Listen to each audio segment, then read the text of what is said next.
Hello. Today we're going to be biting off a lot. So let's see if we can actually pull this off. I spent all morning prepping the office for a significant amount of work.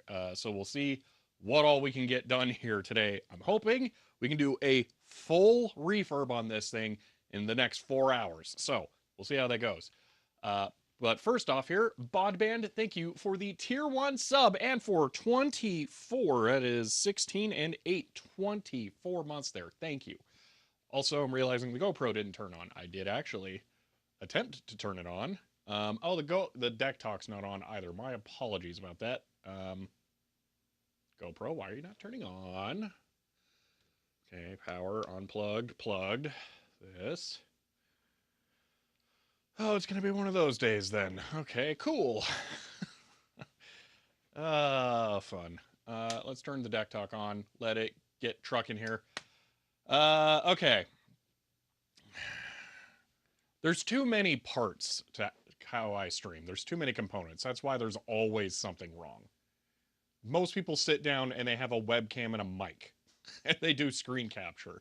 I have lights, I have the deck talk, I have the GoPro. There's just too much going. Dude, what is wrong with this thing? It's not even attempting to turn on. Is something going on over here? Is this not plugged? Oh, well, bye sound stick. Oh yeah, it actually did get unplugged somehow. That's weird. Okay. Now it'll have power. There we are. Okay. Okay. It's always going to be one of those days. Yeah, no kidding. I want to give that a second and then see what it looks like once it pops up here. If it does. So there's an head sight. How much you like the GoPro first? So the thing is that the GoPro was fine-ish at recording video directly on the unit. Kind of. I've still been using this one as a dash cam. I came out, I got home yesterday, okay? I couldn't get it to shut off, and I assumed it's probably powering off now. I don't know. I was trying to hold the button. It wasn't responding, whatever. Came back to it this morning. It attempted to turn on, said it's at 3% battery, so it just sat there and wasted all the power despite acting like it was turning off. And then it attempted to record this morning, got driving. The light was flashing like it was recording the whole time. Then I got to the office. It was still locked up. Man, they're terrible. Okay, has it actually attempted to do video there yet? No, it has not. GoPros, man. Not even once, I tell you. Really need to look into doing custom HDMI cameras everywhere. All right, I'm also going to make sure I have my color stuff set correct on these cameras this time. I am going to be recording this to potentially make a video. Good luck, Deziak, because I'm going to be foisting this one off onto you, I think, here. So we'll see how that goes. So let's see, white balance. This needs to be 5150, and tint should be about 3. Yeah, that's better looking. Okay. Oh, Spies of Mud, thank you for the tier 1 sub and for 23 months there. I appreciate that. All right, GoPro just does no thanks today, I guess. All right, Cool. So CyberNavJack, I've actually considered getting a PTZ camera because the face tracking stuff would actually work with that, but I want it to be HDMI. I don't want it to be Ethernet or anything. So yeah. Well, this is weird. I don't understand why the GoPro's not working it at all. Like it's not this bad usually. Normally we get something like 480i or whatever. Huh. Definitely suggest using an actual dash cam when what you need is a dash cam. Yeah. The problem is that the GoPro camera quality is like just so much better than actual dash cams. So, yeah, I don't know what the deck talk is doing. I don't know why it didn't actually read it out. It should have.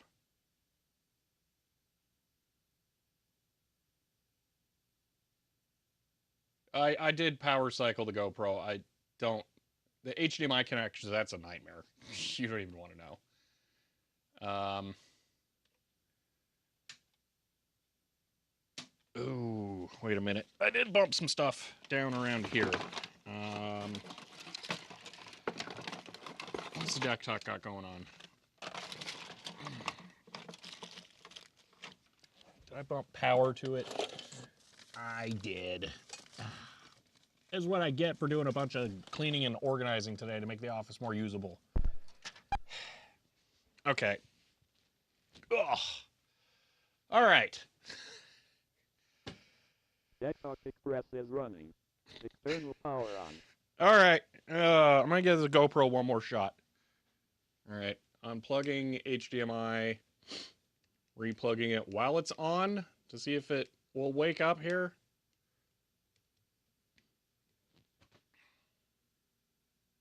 Kyle Jumet says now the desktop can join in with the hype train. Choose 2. Cheer 100. End of line. Ben, thank you for the 100 bits. Yeah, I think GoPro's just having a GoPro day. It just locked up on trying to power off. All right. I'm turning it on there. Whatever happens, happens. Don't care. Oh, it heard me. I guess it did say cheer 100. I have no idea why. I didn't change anything.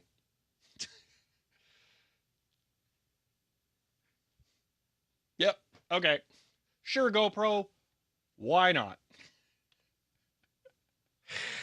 All right. Let's actually go over what we're going to do today. All right. This is my Visual 200 terminal. This is a serial terminal. I think it's a standard serial terminal. We'll get into that in a little bit. But it came with my MSI 8080 and CompuPro 816 S100 computers. And this is a very period correct terminal for those systems. And it would be handy to get this thing going before I start working on those computers so that I have something that I know will work with them and is compatible with the software. Like I showed in the KPro 4 video, the WordStar 3.0 that came on the 8-inch discs with my S100 systems supports this terminal natively. So it makes it a great candidate to have to get those machines going. But there is a lot of work that we're going to have to do to get this thing up and running. It is, of course, utterly, revoltingly, disgustingly dirty. So that has to be taken care of. But that will not just be on the outside, that's likely on the inside, because everything I got from that group of hardware was literally stored outside in a barn. So it's probably inside too. Additionally, speaking of inside, I can see through the back some quite large capacitors, a 6800 UF 25 volt capacitor just for one. That's the kind of thing that we should be doing a reform with. So I have my capacitor reforming setup ready to go over here. So our goals are going to be getting into the machine, extracting those capacitors, putting them onto the reforming setup, getting that going while we then start to clean up the machine and investigate any other potential problems. And we might even have to drop the motherboard into an ultrasonic cleaner. I had to do that for the Televideo 950s that I worked on from this listing as well to really get it clean. But I think the motherboard is vertically oriented in this one, so that may not be necessary. But I'm prepared to do that if needed. All right. Let's see. I'm catching up on chat here. Okay. Finally, cap reform time. Yeah. Well, we've done that before. Will the cap reforming setup have bit rotted since we last touched it? Oh my gosh, yeah, no kidding. Almost certainly, I have to remember that will have to recompile the kernel module for the gpib Python stuff. It won't work at first when I try that, and then I'll have to do that. So, yay. Am I prepared to rebuild the keyboard? I don't know what the switch type is. Hopefully, it's not foam and foil. I have no idea what it is. It's gross, though. It needs a lot of work. So, uh, let's see. Oh boy, there is so much to get going here. Trying to think if I want to make a list up there or not of all of the different things. So yeah, you know what? I think I will. All right.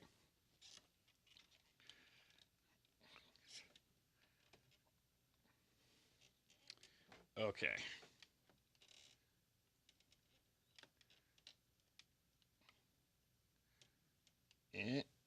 Okay.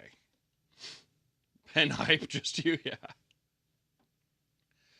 Surely it's worth investing time porting it to DKMS. You have fun with that. I'm not going to deal with that.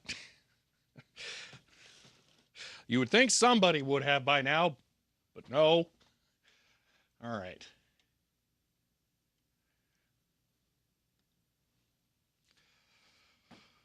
Now, I have a lot of objectives here, so I kind of want to make a checklist to go over with this stuff so that I make sure I keep on track. So, one objective that I have here while we're working on this machine is that I actually want to really well document it.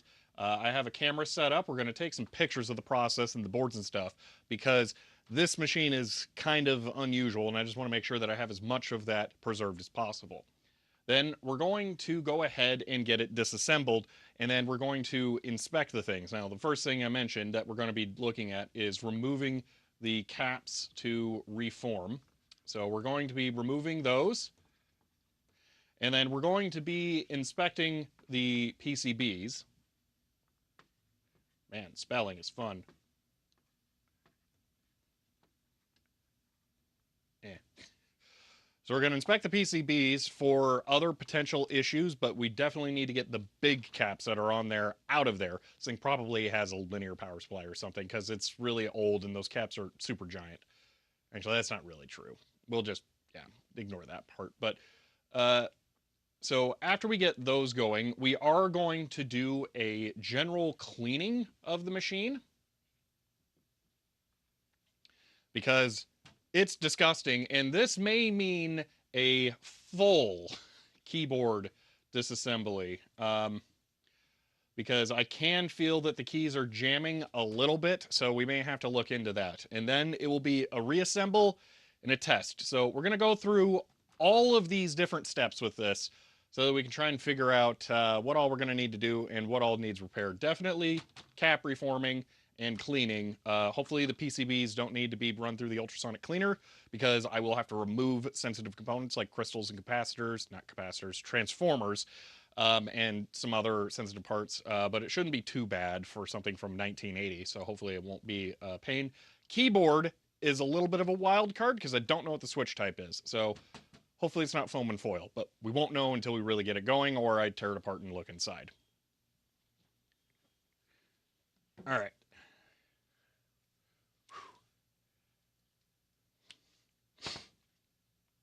Let's see. Spelling's fun. Board glare is funner. Oh, yeah, yay. Well, there's nothing I can do about that. Okay. Take good pictures, document Caps Wiki? Yeah. Oh, yeah. Well, it'll probably be Caps Wiki. So, let's see. Saw some of my videos? Well, cool. Let's see. Forgot to put the vertical video something? Should buy you anti-glare pens. Yeah. Featured terminal will be properly washed. Well, that's one of the objectives is to actually clean it. So, foam and foil, let's just know more properly done goo and corrosion. Yeah, really.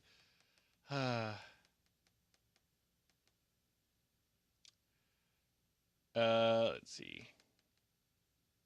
Yeah, so for those of you who may not have been around for one of my live streams where I try to do video production in real time with it. I'm actually locally recording to SSDs for each camera here. So one here, one there. And then there's one down here that gets everything, like the screen capture going on over there. So I have everything recorded to local drives, and that doesn't have any of the stuttering or weird issues or stuff. It will have audio popping issues, like that probably clipped out, and there's nothing I can do about that. It's just something wrong with these mic transmitter packs. It's really annoying. I have tried to fix it so much, it's impossible. I really need to replace them, but it's gonna cost me like $400 to get something that will actually be better than these. So, yeah, all right. I think we are gonna be good to start here. So, what I want to do, like I said, I have camera stuff set up here, so I want to get started with being able to take actual good photos of this thing. So give me a moment here. Ooh, that's a problem. I don't have a ball head on this. I didn't anticipate that being an issue. One moment. Monopod, you are losing the ball head for the moment. Okay, this ball head weighs like as much as the whole camera does, so this is going to be fun.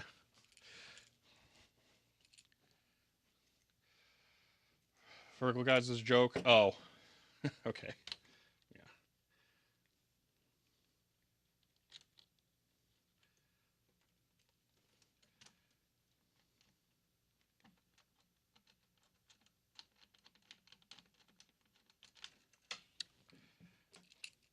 All right. And, oh, cool. Cables are long enough to actually reach. Oh, this is going to be a lot of weight for this terrible tripod. This is like a $20 tripod that I'm putting a $40 ball head onto. Or tripod arm. Okay.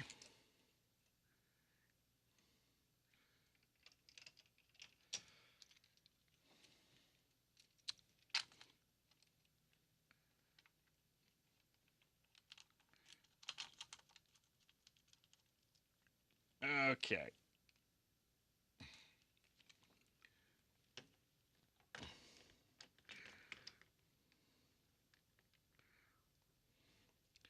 Now this will be better. Oh, it's weird having this be upside down. This is the same ball head I have on the Black Magic arm, but this one is not going to be upside down. That's strange. Why is this so short? Pull some cable free. There we are. Okay. That needs to be loosened. Perfect. Okay. You have one of those ball heads. It's pretty nice. Let's see. Got entangled fired up here, but I think I need to probably restart it. Oh, maybe turning the camera on would help. There we go. Connect. All right.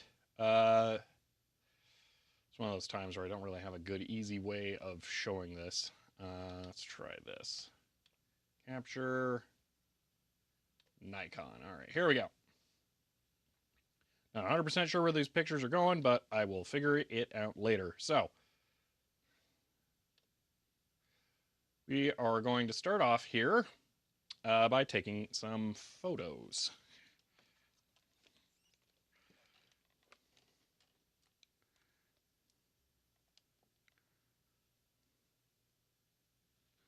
All right, I'm resisting the temptation to click the button on the camera there.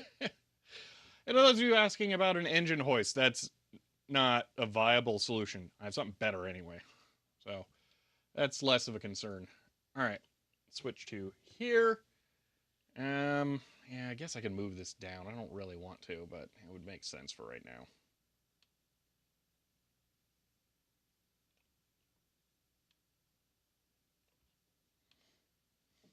All right.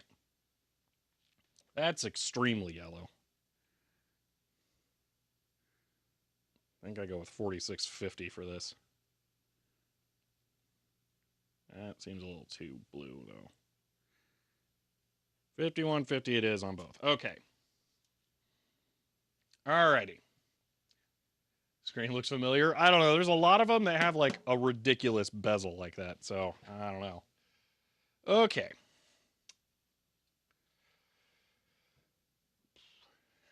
Now, before I do anything to this, I want to get some baseline photos. So I'm going to fire up my camera here. And I'm going to get one that is just a rough image of the front of this machine before I start working on it.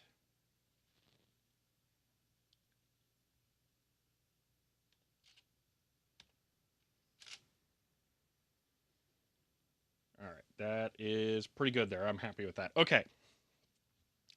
And I will have that at the ready while I'm working so that I can get good reference shots of everything as I go along here. For now, though, hold on. You know what? I'm going to stop capture. I want that bound to a hotkey to hide and show that. That would be really handy. Give me 1 second. I have a lot of stuff set up for this today already, but there's just like a couple of things here and there where that would actually, it would be kind of nice. Web capture. Is it, which one is it? Probably this. What is that already set to? That's already screenshot. That won't work. Okay. Do this and that. Okay. Boom. So now I can, yeah, that's much better. Okay.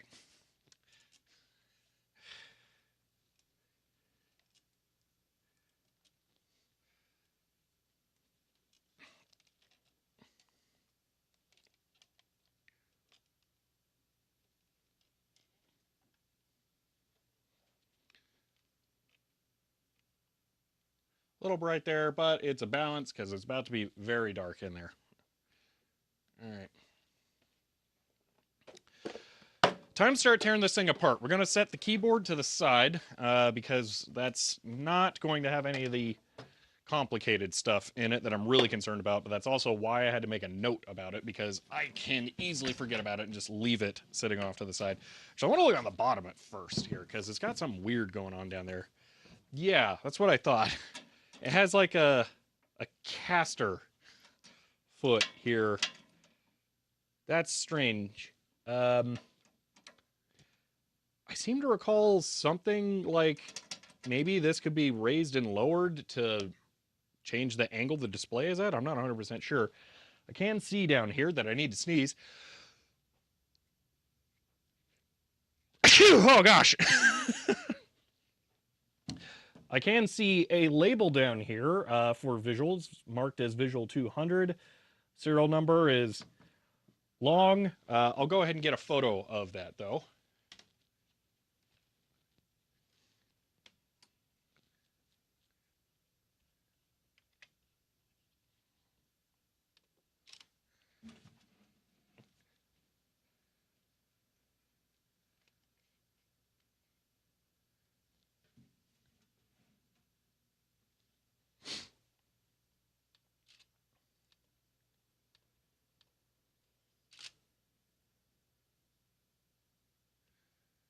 There we go.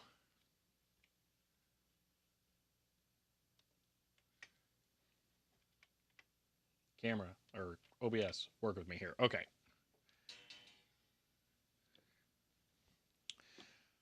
All right, and then the only other thing of particular note I see here is what I'm gonna guess are brightness and contrast sliders tucked away on the bottom here. That's kind of weird. Those feel very strange. They feel wet. That's just the only way I can explain it. Hopefully someone hasn't been soaking those with like fader lube or something. But well, we'll find out when we get in there. It's time to actually start disassembling this.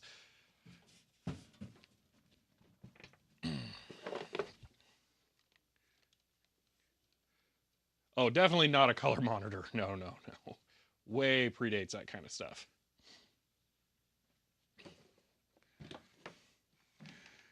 All right, the only two screws I see for the top are right here.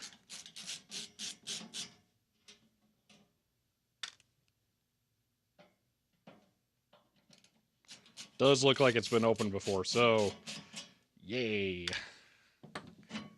Oh. That's not what I expected. All right. That's for the back.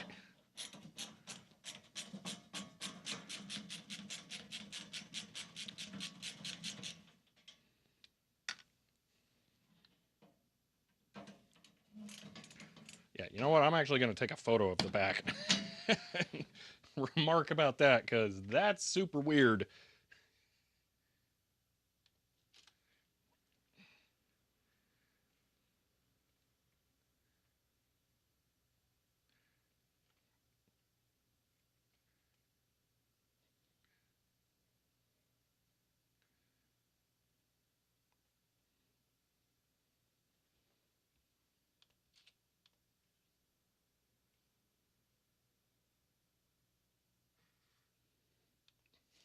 Stupid camera out of focus.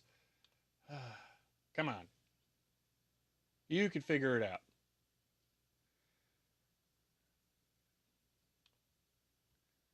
All right, fine. Let's do it this way. Manual focus. Yeah, I'm in America. The internet here is absolute total garbage. So all bets are off here. I'm in America in the kind of region that had internet build out in the 90s and then it just stopped. So that's about as good as it gets.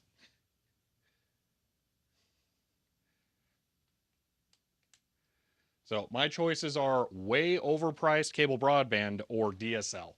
And I'm also in a commercial environment building because I mean that's just well that's where I am. So I have very very limited and overpriced options for internet. So 4G internet it is. All right, I will mark the screw positions later. I think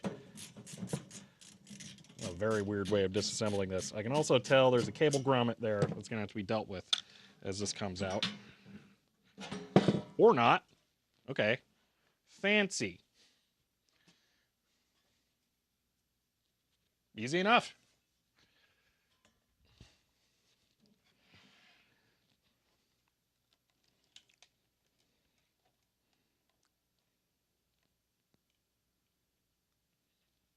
All right.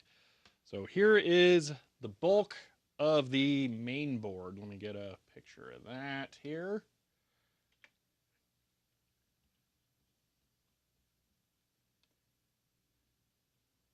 Ain't able to capture preview, Nikon error. Seriously. Stupid camera.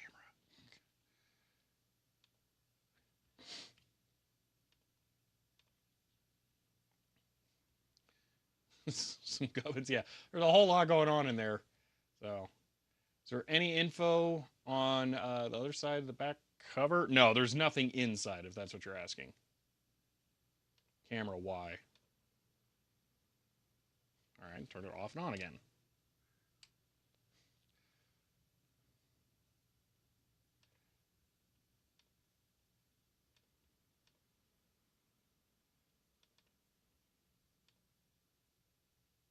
Holy moly, camera. Are you kidding me?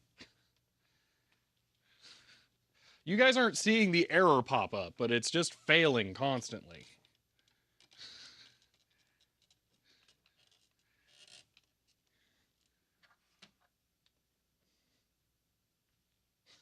I tried to be all fancy like, and it just fails. Come on.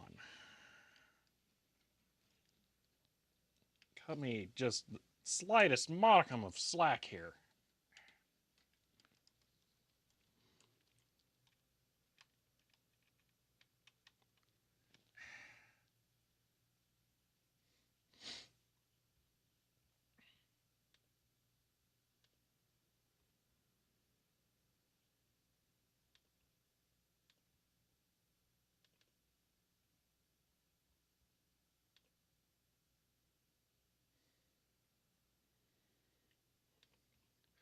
It's a PTP error. It has nothing to do with cables or cards or any of that stuff. It's just terrible.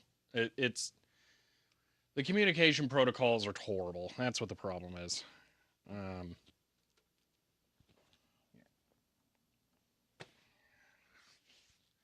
I'm going to restart this program. But I already had done that. Restart, unplug everything. So the terminal has probably not been used in 3 decades. It has not been turned on in that long.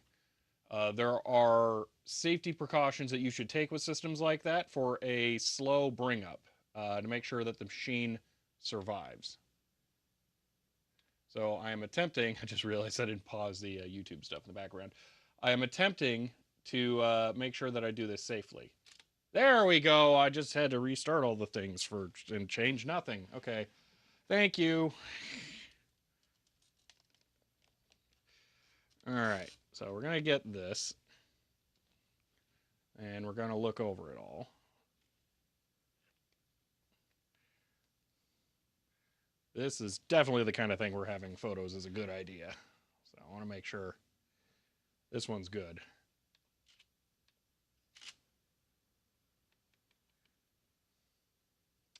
There we go. Ooh, I like that. Okay, that'll work. All right, moving along. Finally, jeez.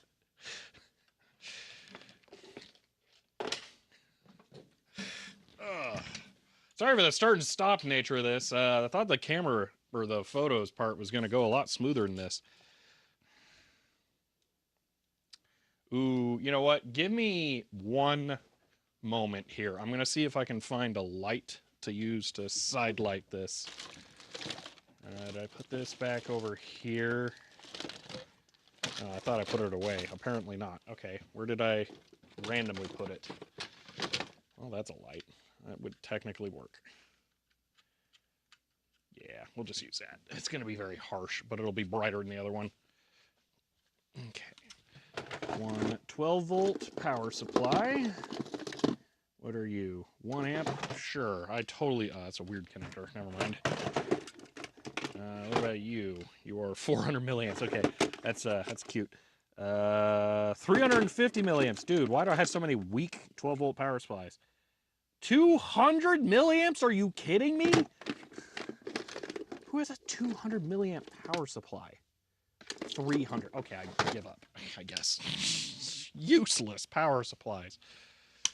Is there just one over here already? 200 milliamps. What? There it is. That's the one. Okay. I found what I actually wanted.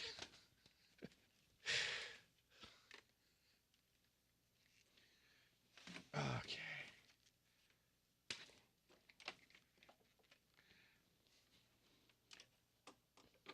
Would it have made sense to use this when I'm taking the photos? Yes. Let's continue.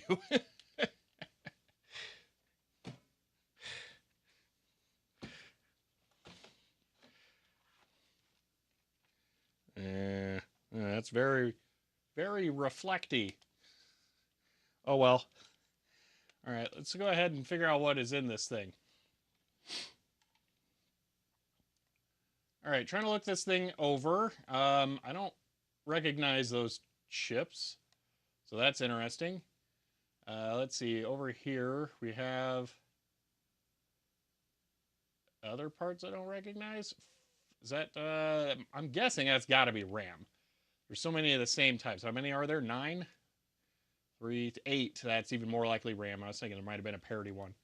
What do we have down here? Ooh, I bet that's a serial interface chip. TMS 9927NL. I don't know that part number offhand, but yeah, that definitely sounds very interface-like.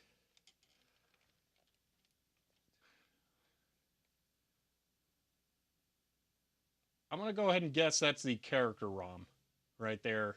What I believe is an ST chip. So we may attempt to dump that. I'm not sure, though. Oh, video timing generator. Oh, apparently this is how the video clocks are generated. Interesting. Okay. But the main thing that I'm worried about first off is everything up here. So this is all of the power supply. So we have 2 big caps there, 50 volt, 2200 UF. I've reformed exactly those before. So those are going to be possible. And then we have a 6800 UF 25 volt. Now, the legs on the capacitors look perfect. Yeah, no issues there. I doubt these are leaking at all. And I'm going to go out on a limb and guess that they probably have not had their lifespan depleted since they're enormous. So reforming those is a very good step. But we're going to need to get the board out so we can access the bottom before we can get those out. The resistors are ridiculous. Yeah, those are the fun kind, yeah. I don't see any other... Oh, there's some tiny, tiny electrolytic caps over here. Yeah. Actually, I want to take a moment on this shot here. I was looking over here at a handful of other small electrolytic caps, but you can also get a good look at the PCB here. It looks quite clean. I don't think I'm going to have to run this through the ultrasonic cleaner. I think I'll be able to get away with some ESD dusting along the bottom where some dust is settled on top of the connectors, but everything else looks pretty much fine. So yeah, no real reason to get it all taken apart and make it way more complicated than it needs to. All right.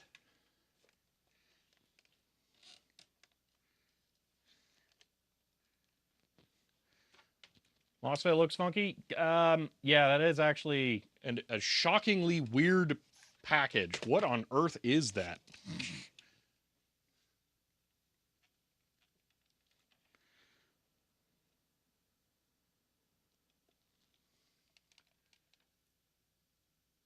Yeah, that's a thing. Yeah, that one.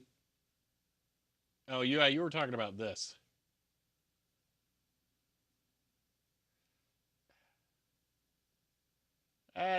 That's not optimal. Wonder if that's corrosion from the heat sinking. Yeah, I don't know about that one. 7815. Hey, you know what? I am gonna guess it's just getting hot. I'm gonna guess that's hot. Yeah. So yeah, the LM series linear voltage regulators like that, depending on what the upstream voltage is, which could be high, will run extremely hot by dissipating the differences heat, essentially. What is this part? 7912. Okay, so that is a negative 12 volt power supply, which makes sense for the serial port stuff. So, timing generator? Nah, no, that's pretty standard. Okay, maybe that's not amazing. How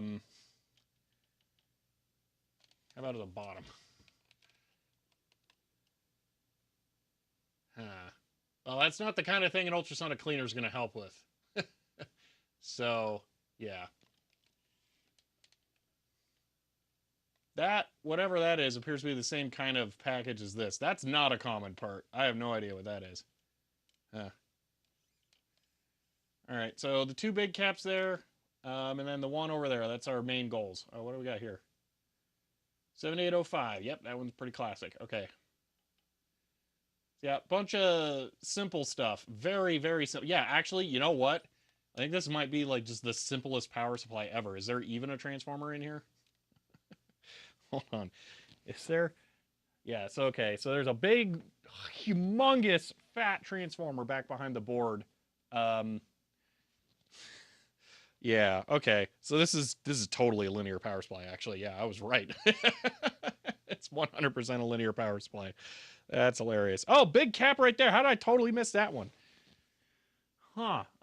470 35 volt. Okay. Well, we'll inspect the bottom of the board on that one. I think it'll be fine. Because they're all the same series caps, and usually they all kind of go at the same time when they're bad series or something. So.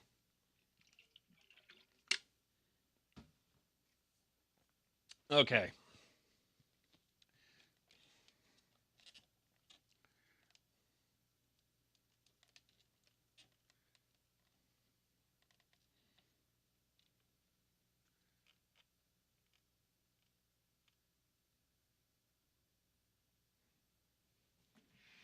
Mm.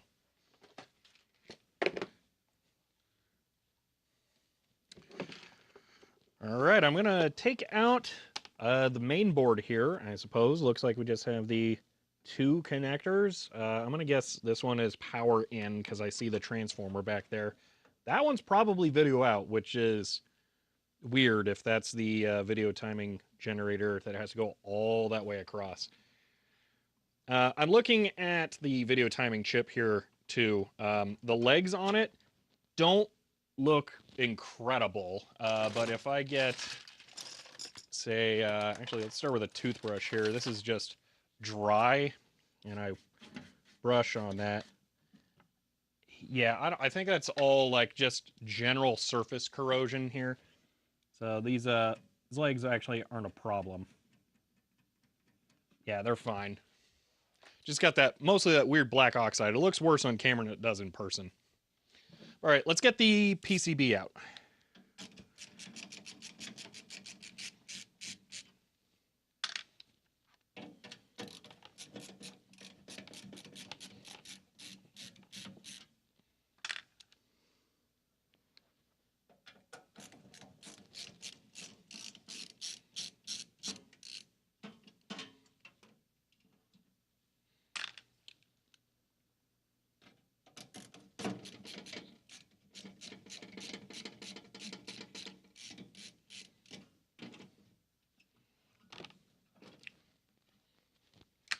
All right, before I pull this out, I'm going to make a guess. There's going to be a PCB at the bottom still, but it's going to be small, maybe 3 of them. Let's find out. Because we need CRT driving stuff still. I don't see any of that on here.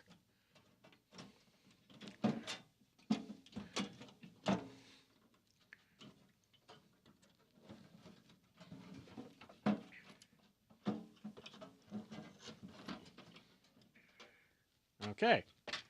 Oh, just the one, and then the weird faders are just glued to the bottom. Okay, that's not bad.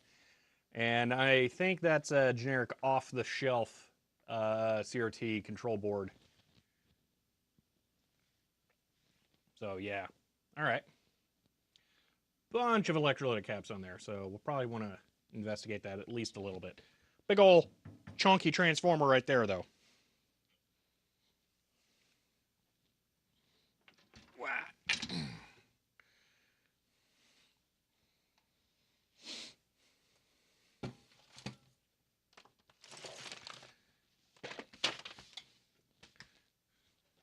Whoop.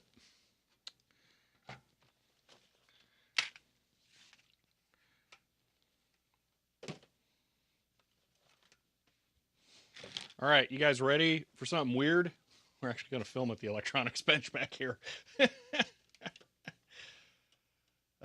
Suddenly completely desynced. 1331 sub as tier 1 and says end of line. Cybermonk, thank you for the tier 1 sub and for 19 months there. I appreciate that. Here, one moment. Audio is pretty far ahead. I don't know why, but I can just stop and restart it, see what happens.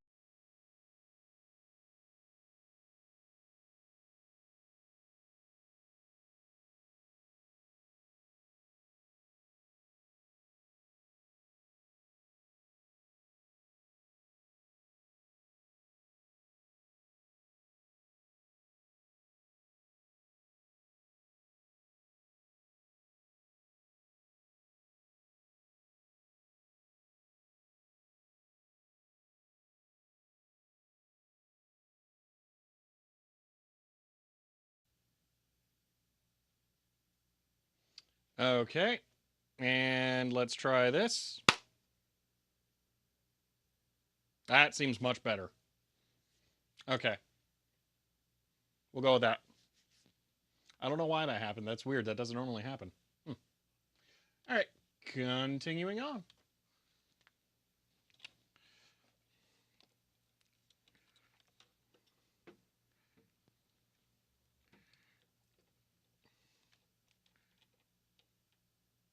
Oh, surprisingly, a cooperative camera arm here.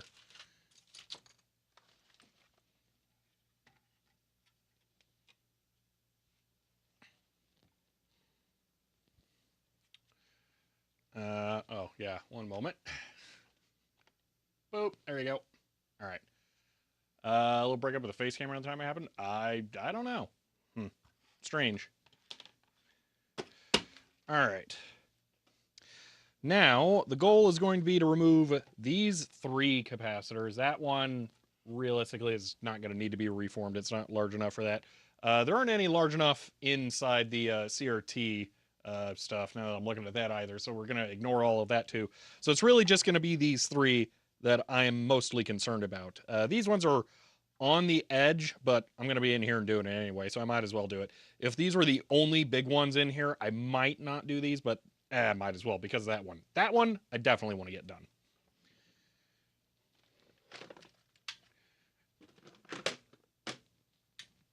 All right.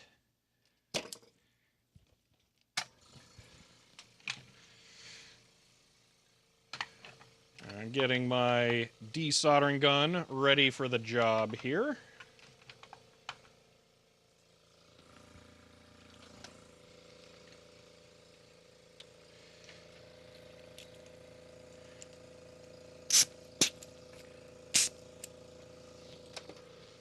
All right. Let's see. Currently working on replacement 99.4A power board. Ooh, cool.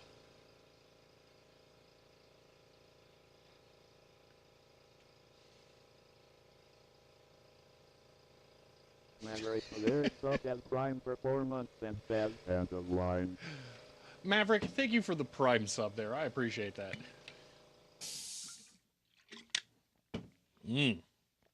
All right.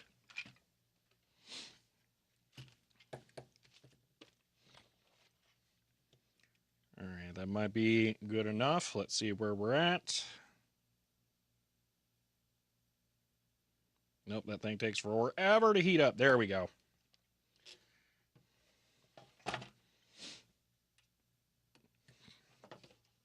Before I do this, the positive points are marked there, and it is technically marked on this one, but it's under the cap right there. So, okay.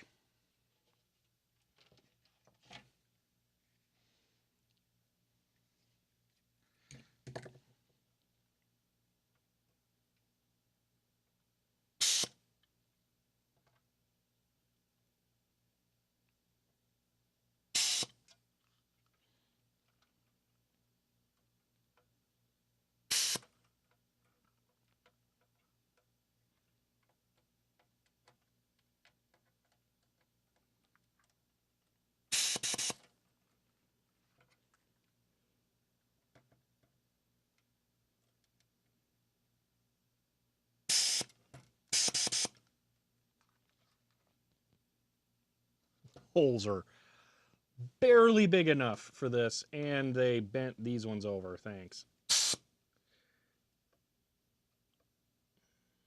Oh, and this one's just straight. Oh, man, that one is straight into a massive copper plane there. Oh, no. That one's going to be a nightmare. Yeah, cool. Thanks, visual.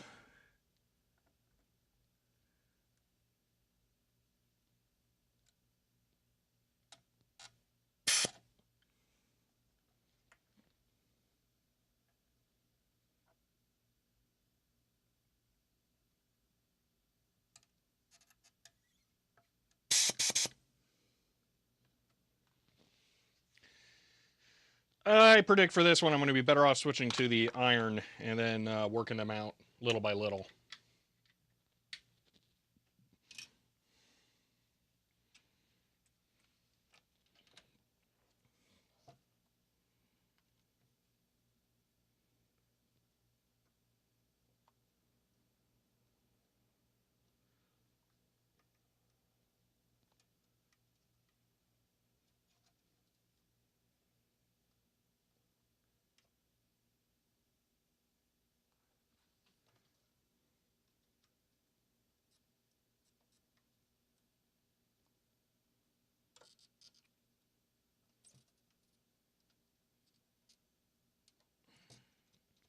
Jeez.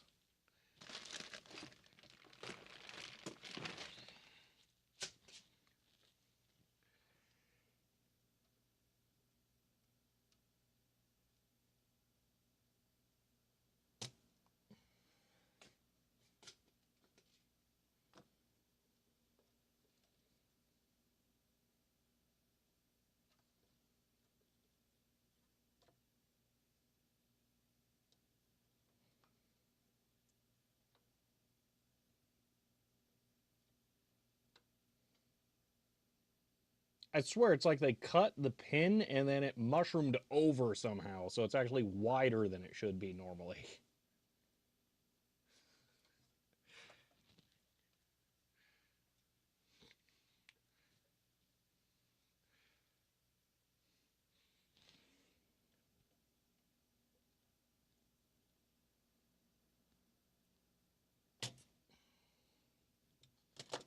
So right now I'm using the trick of extremely beefy soldering iron.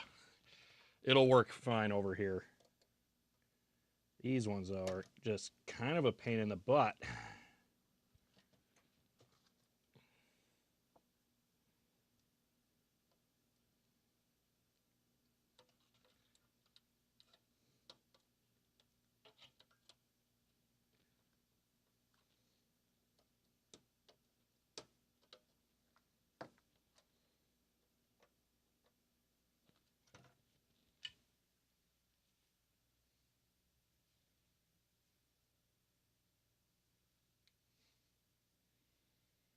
Mushroom from blunt side cutters? Yeah, I wouldn't be surprised if that's what happened in a manufacturing line in the early 80s. For sure, could see that. I got one. Okay, and yes, that curled enough for me to get the other one out. Okay, so there's one, the most important one. We'll start reforming that one in a moment. All right, let's get the other ones out. I will say, we can see how hot. That's just the rectifier. Good grief, those diodes are getting toasty there. Holy moly. But yeah, the voltage regulators are getting a little toasty. So yeah, whew, man. Let's get those caps out. Oh, these are not going to be fun.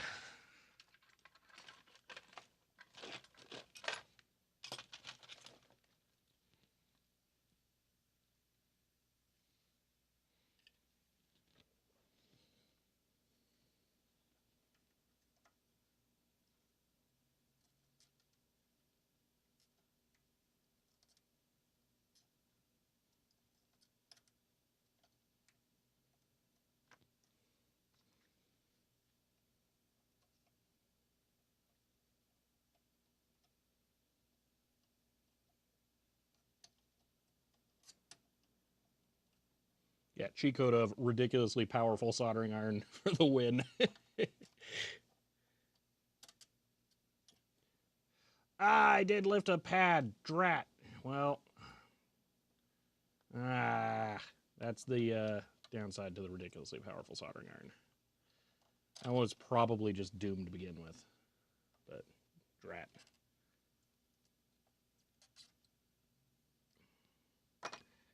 To be clear, this is Metcal Smart Heat. It's not just dumping raw power unregulated into there. It maintains the temperature of the tip consistently. So it's not just spewing heat into it.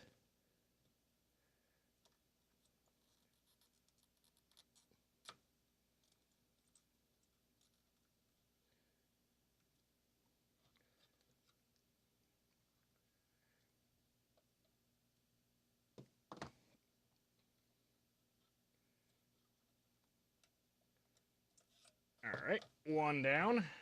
Oh,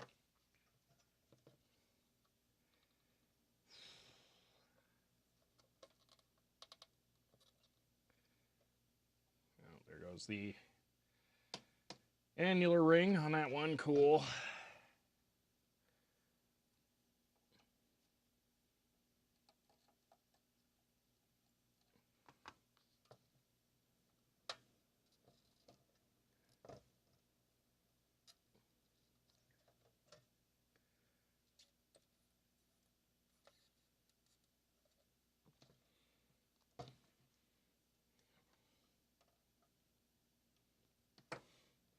I'll get my first whiff of the vintage solder. Smells kind of minty. There we are. Okay. I'm going to flip this over and heat the other one from the other side where I assume it actually connects to something. Yeah. So this is the only side that really matters. But it's now weakened. So I have to pay attention to that.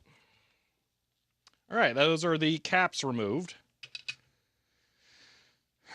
How do I want to handle this? I think I'm going to, in a rare instance, use solder braid on that top side, because I think I can be more gentle with that. I use this so infrequently, I don't even know where it is. There's some. Okay. I have a flux pen handy.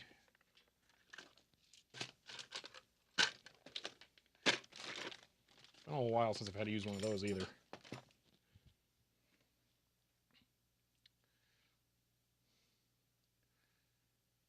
What's the dust on their smell? Oh gosh.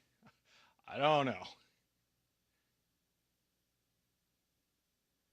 Oh, that's really annoying, old master. Having the pins on the chips be cut off. Ugh. I have no idea where my flux pen went. Hopefully we don't need it. We probably do. This braid sucks.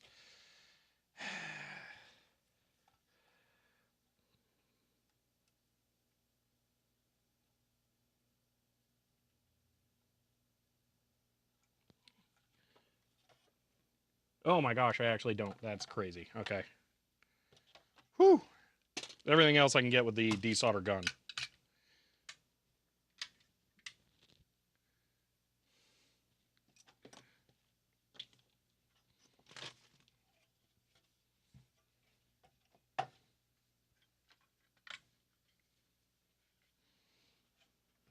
All right, that one is clear. This one not as much. This is not hot enough. I'm gonna stop recording.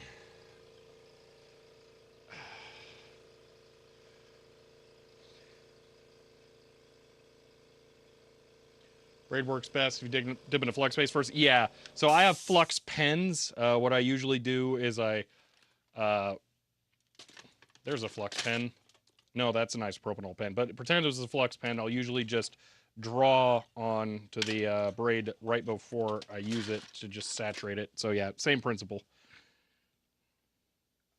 Okay, you ready here? Yeah.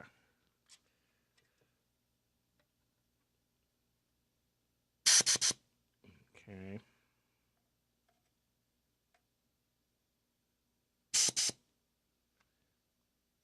That did not work.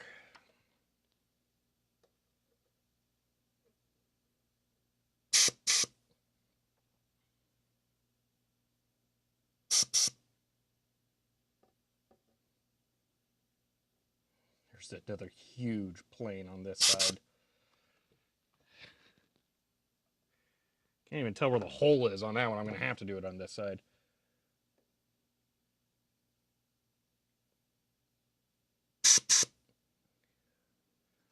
Not even close. Okay. Put some more solder down on that.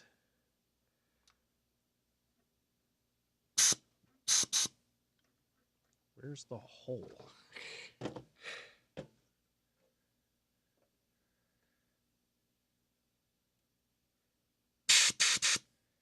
There we go. Okay. All cleaned up.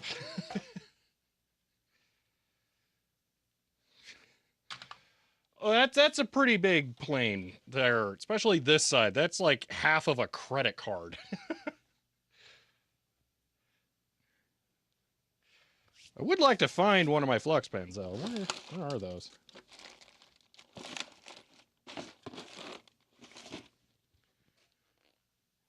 Actually, I bet I've got one in this.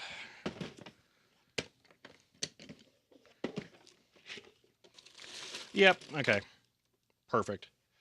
That's what I need. Okay.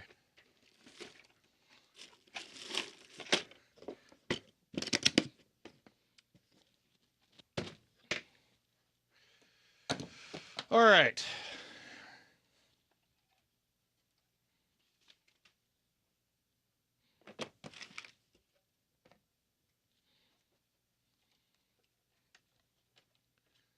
Whew.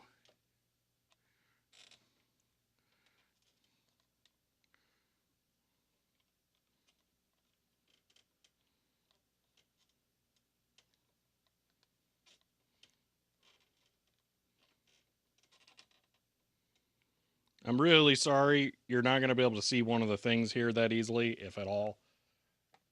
At all. But it has to be this angle. Sorry. Maybe I can rotate this just a little more there. It's just the multimeter. You'll see it on the web display, so don't worry.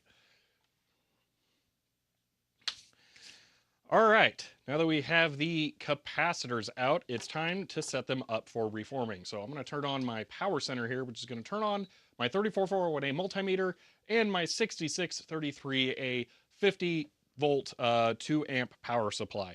With that, we should be able to reform all of these caps very quickly and easily. Now, how you set up for reforming is something that I have covered in a dedicated video. And conveniently, I made this handy little graphic that, even more conveniently, Hackaday put on their site so I can remind myself how to actually connect this. So from the power supply, going from the positive side here, I'm going to be connecting the resistor that I'm going to be using to limit the current. I think I put the clips back in here. Yes, okay.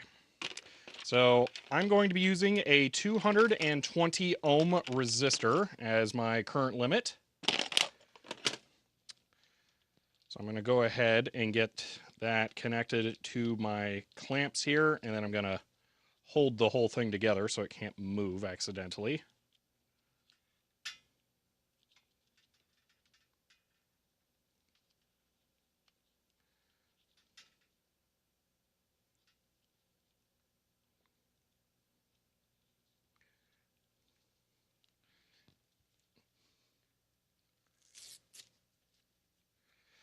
It is completely valid to reform old capacitors. There are physical limitations for things that will fail over time, but it is 100% valid to try and reform them. Additionally, well, that one is rubber there, but yeah, they don't all fail just from sitting around.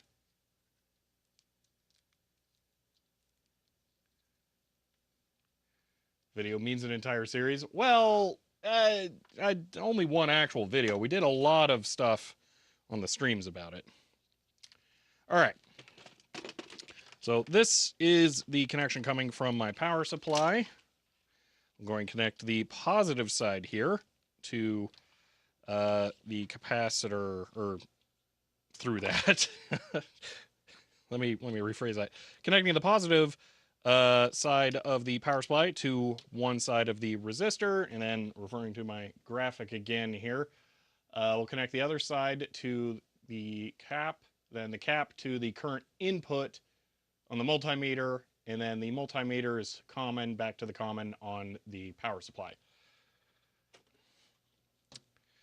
So I'm going to grab this banana plug joiner cable. I'm just going to go straight from the multimeter common to the power supply common here.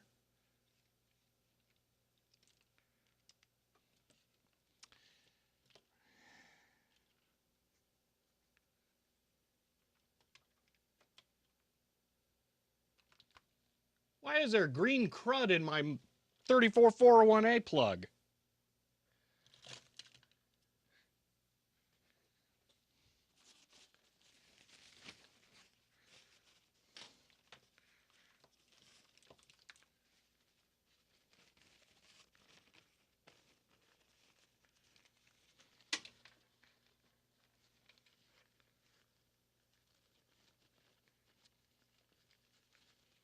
Yeah, there's corrosion in there somehow. What on earth?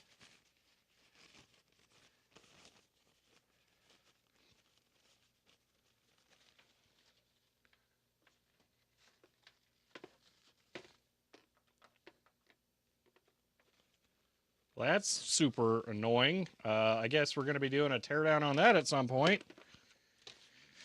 Fun.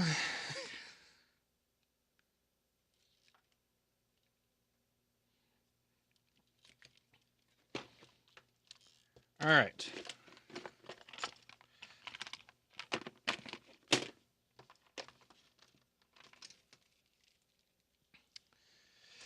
Okay, I'm going to jump from the resistor over to a clamp here, which will go into a capacitor. And then the other side of the capacitor connection will go to the current input or sense line on my multimeter. I'm going to move that into current measurement mode, although that doesn't really matter. And then we're going to be starting with the 6800 UF cap, because that one's going to be the biggest one to get done. And then we're going to go ahead and set up my capacitor reforming software and get that started.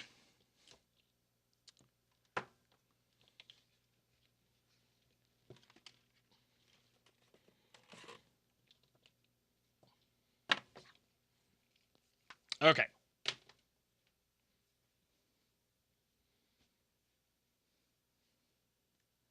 Yeah.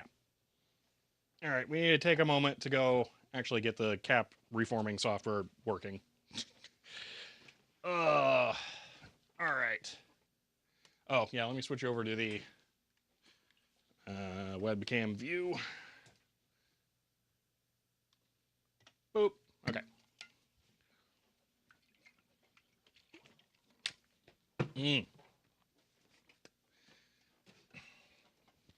Wasn't it a thing?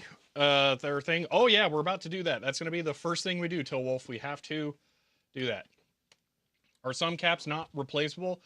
I would actually argue yes, that's correct. Some caps are not easily replaceable, but that's not why we're doing this right now. These capacitors will be medium expensive, probably $5 to $10 a pop, but additionally, they're most likely not actually bad, and it's going to be faster for me to just reform them right now, and then have the capacitor work instantly, than to try and order them or whatever.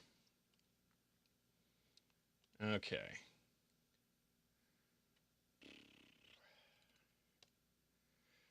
All right, here we go. Plug cap across mains. Oh gosh. Let's see. You're late, Digital Ice Age. Oh no. We are about to do some capacitor reforming, so you're gonna find the fun stuff here. Not sure what we popped into, like watching old electronics. YouTube is actually helpful with its suggestions for a change. Well, cool. Happy to have you here, Nathan. So what we are currently working on is we're going to be refurbishing a terminal, but as part of that, we are currently going to refurbish a capacitor that goes in the terminal. This is software I've actually spent several months working on that will allow us to automate this process and make it much faster and easier. So we're going to let this run in the background while we go do the fun, pretty stuff, just cleaning the terminal and other parts. So, but first, I have to recompile the kernel drivers for the GPIB interface that I use to control all my test equipment, because it does not support DKMS and it gets kicked to the side every single time the kernel updates. Very annoying.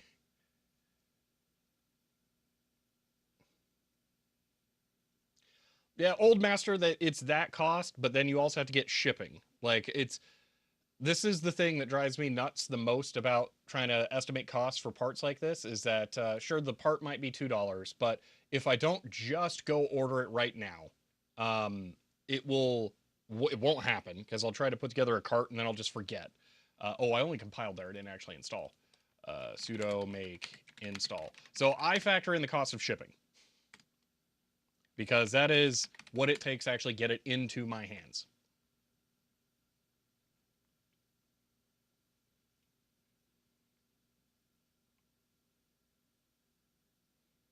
See, Coleco Adam PSU replacement project. Exactly. Someday I'll actually, I think I have everything for that. Don't, you didn't hear that.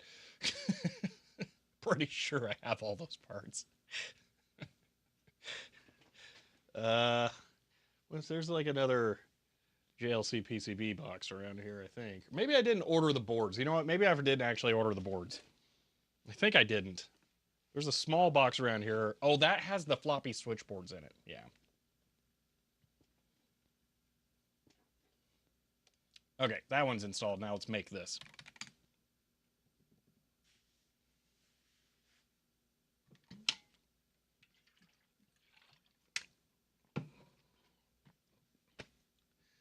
Yeah, I think I ordered the boards, Ben, but now I'm not sure. I'll have to check my emails and stuff.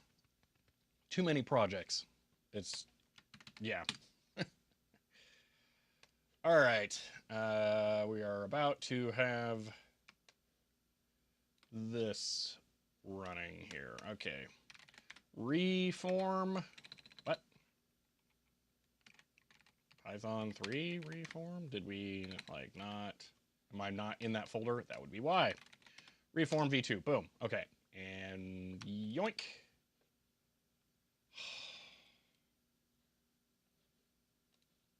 Have I ever mentioned how much I hate Firefox? The only thing I hate more is seceding to using just WebKit.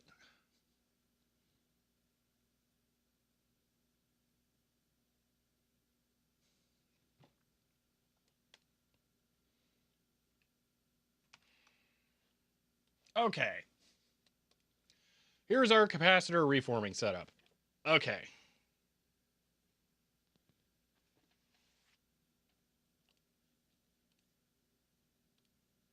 Let's reset my dark reader filters for some reason.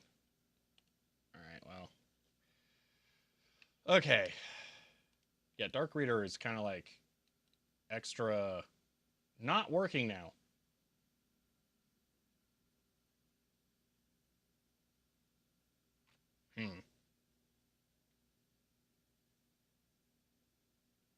Yeah, sure, why not? Okay, there we go.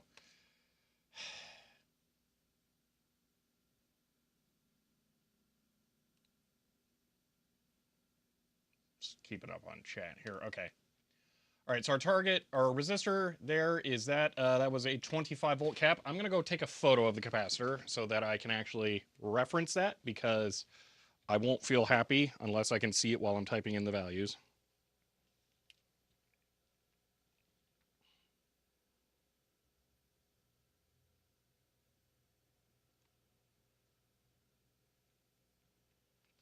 Okay, but I do believe the camera app on my phone crashed. Cool, thank you.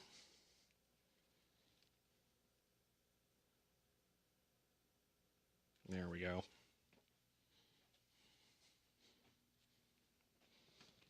Let's see. Tracing Conqueror. I actually don't know what rendering engine that uses. All right, target voltage is 25. Okay. Oh yeah, that's all we have to set. Okay. So current minimum, I think we're going to bump that up here. We're going to set that to 300 microamps. All right. This is going to decrease the amount of time that it will take to actually do the reforming, because we're going to not have it dwell at too low of a current for too long. In the beginning, this means it's going to shoot up the voltage really fast, but that's because it generally doesn't lose as much oxide there, so that won't matter that much. We're going to call this visual 200, excuse me, 6800-1, because for some reason I always end up messing this up and we need to let it run again. Okay, 25 volts, 220 ohms, 300 microamps, 2000. Yep, that all looks right. Okay, start. Oh my gosh, it's actually working. Right? Is it? No, it's not. Why? Is this GPIB cable I plugged it into down here actually connected to all the other stuff? No, I don't think it is. Okay. That'll do it. All right. Kill. Let me figure out the GPIB stuff. Oh boy.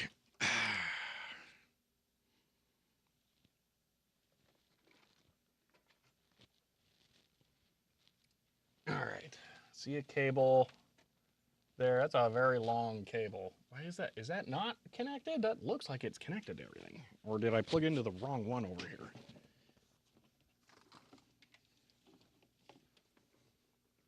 Okay, that is what?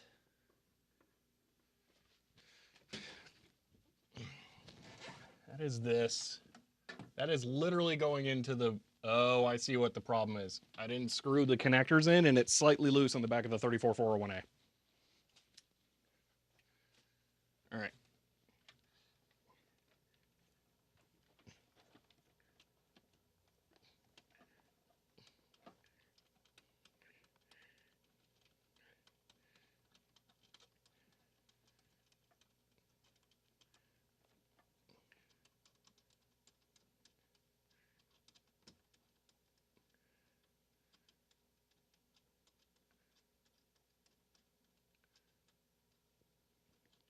Oh my gosh, it's a lot of spinning. Why is it spinning so much?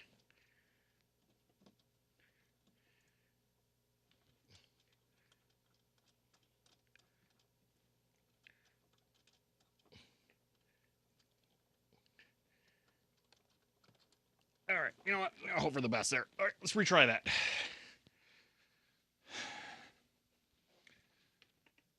Back to setup. 25, 300.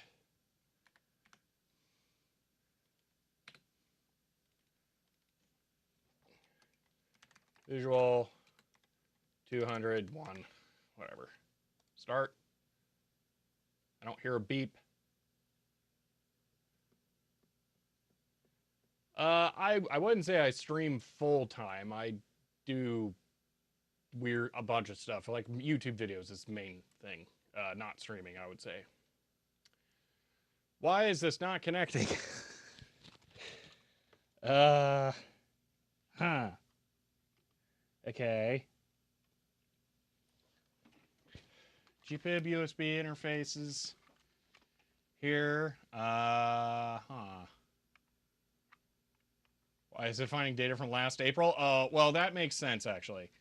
Yeah, if we kill this, back to setup, we can replay a log here. So replay. This is why it's finding old data, because it's designed to allow us to replay this. So it's finding just the file named log, loading that data when it first goes, just because that was there. Yeah.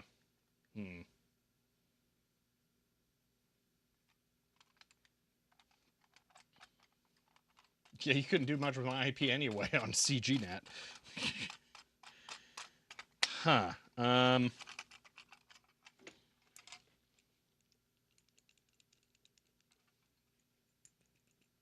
to decide what's the quickest and easiest way to test this. If I knew how to use GPIB on the Osborne, hilariously, it might actually be that, but I don't think I'd have an adapter cable for that either. What is this web app? It is one that I made. So completely custom Ubadistas. You can find it on my GitHub, GPIB capacitor reforming web.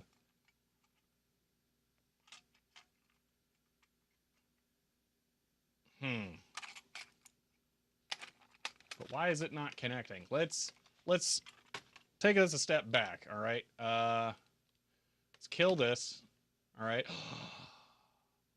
I think I know what the problem is. Oh my gosh, it's a stupid problem. Oh, I know what it is. I know what the problem is. Here we go. I just need to make the terminal bigger. I'm an idiot.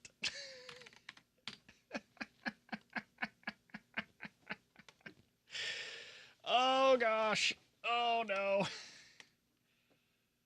Target voltage 25, resistor 220, current minimum 300, visual 200, 6800 U dash 2. A544JH sub as tier 1 and says end of line. Start. And oh, come on. I know this was the problem. No? Why is it still not going, though? What else is happening? Hold on. I think are we having some kind of curse? Hold on. Failed to open device, GPIB 0. Reset. Sudo. Reform. Sudo. Python. Reform v2. Actually, it needs to be Python 3. There we go.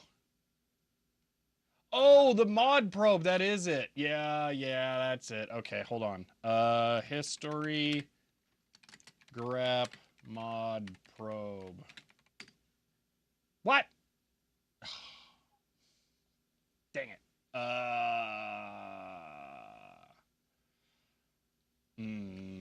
Sudo su. History grep mod probe. Oh wait, that's misspelled. Well, that fixes the keyboard. Drat.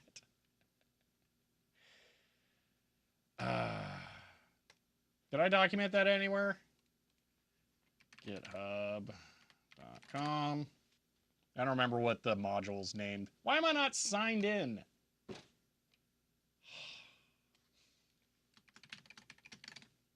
That was wrong.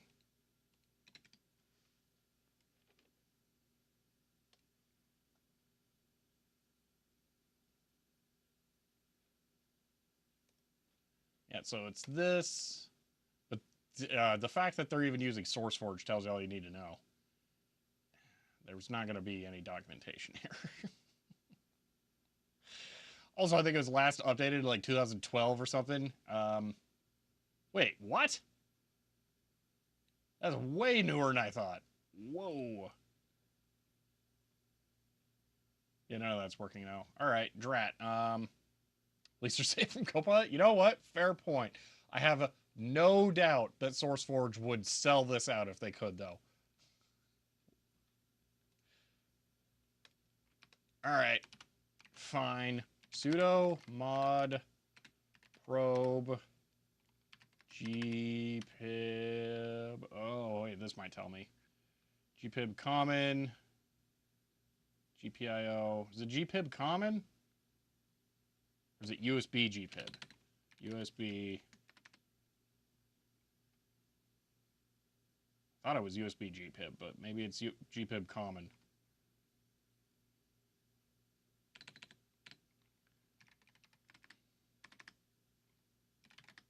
Well, let's see.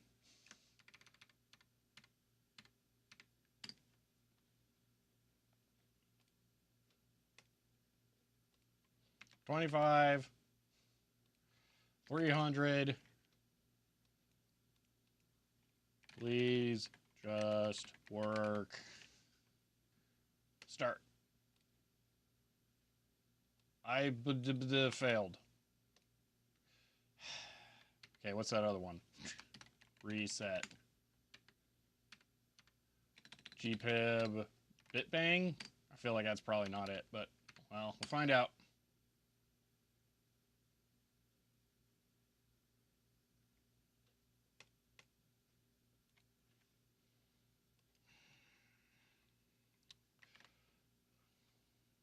You know, it's just 3, whatever. Start. Still failing. Is reset.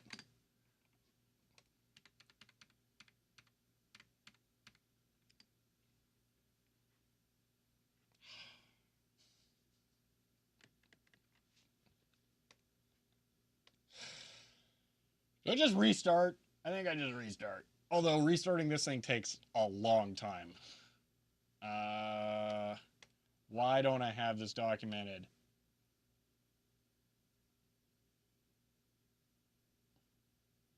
I have an issue for remove TUI. Go check an old VOD channel? Yeah, no kidding.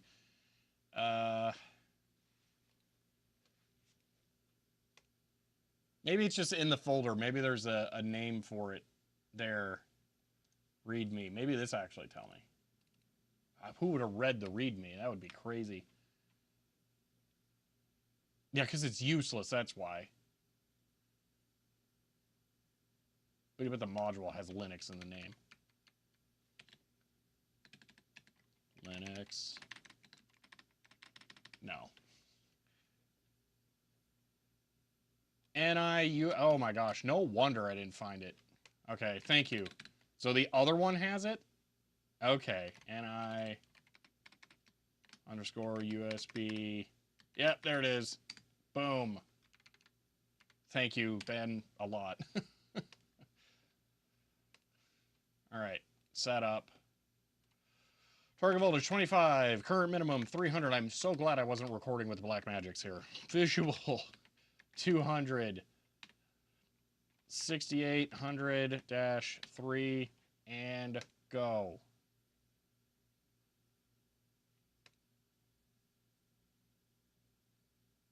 It failed for different reasons. Why?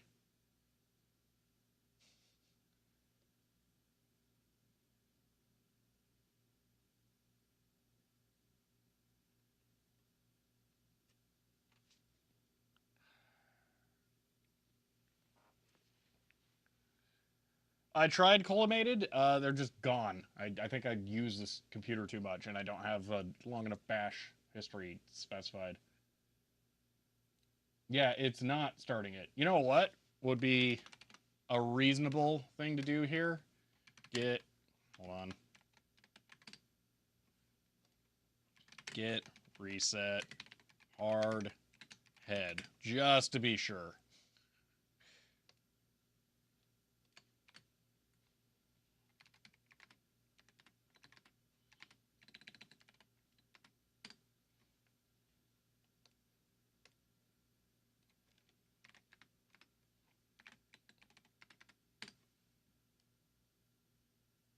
Hmm.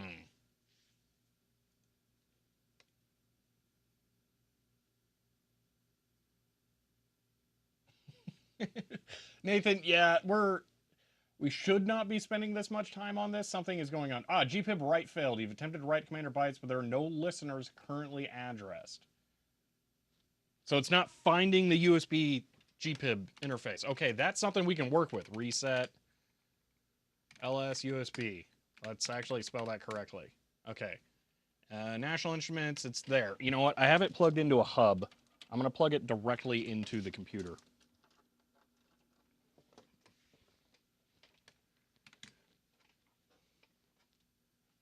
Okay, now it's right there. Let's try this again.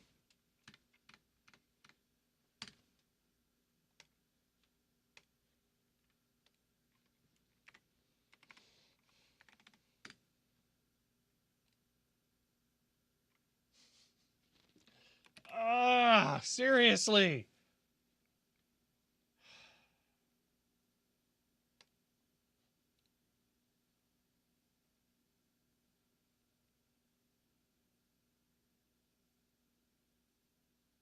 Yeah, that might be a connection issue now. Okay. Can I figure out why stuff ain't working? I'm going to pull the 34401A forward and just look at the back of it. We are going to have wasted way more time on this part than I expected. I am quite annoyed.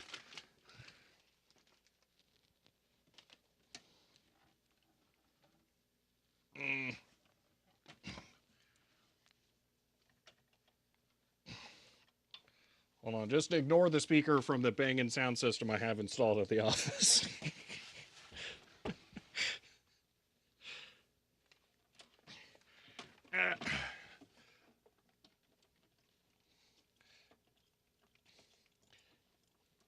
Okay, I think GPIB might have not been fully plugged into this.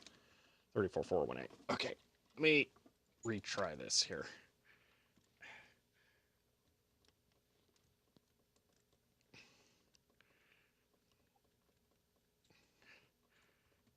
I'm just going to completely reseat and rescrew the GPIB cables.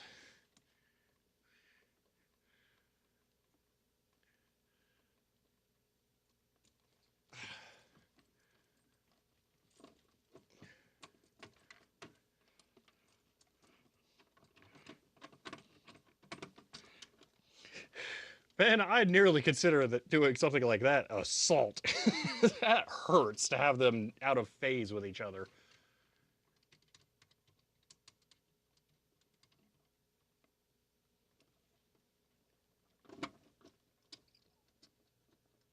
I think we're about to have this work. I think this was the problem.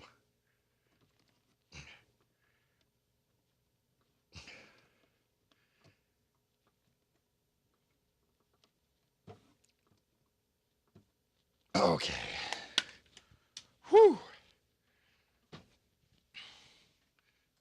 Get the totally normal office stuff. Look at me, it's really nice, realistic speaker driver stuff. I have it upside down for two reasons. Because it's so high up, it's better to have the tweeter down low. But also, someone put speaker dope on the cone surround way too much, and it's actually oozing out of the bottom. So I figured I'd just put it in there upside down, let it ooze the other way. Anyway, now I bet this is going to work.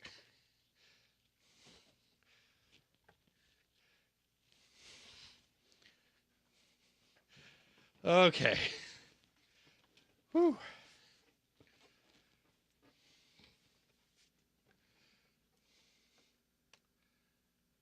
Use the Hydro Thunder cab as power speakers. No, but you can put the speakers on the Hydro Thunder cab.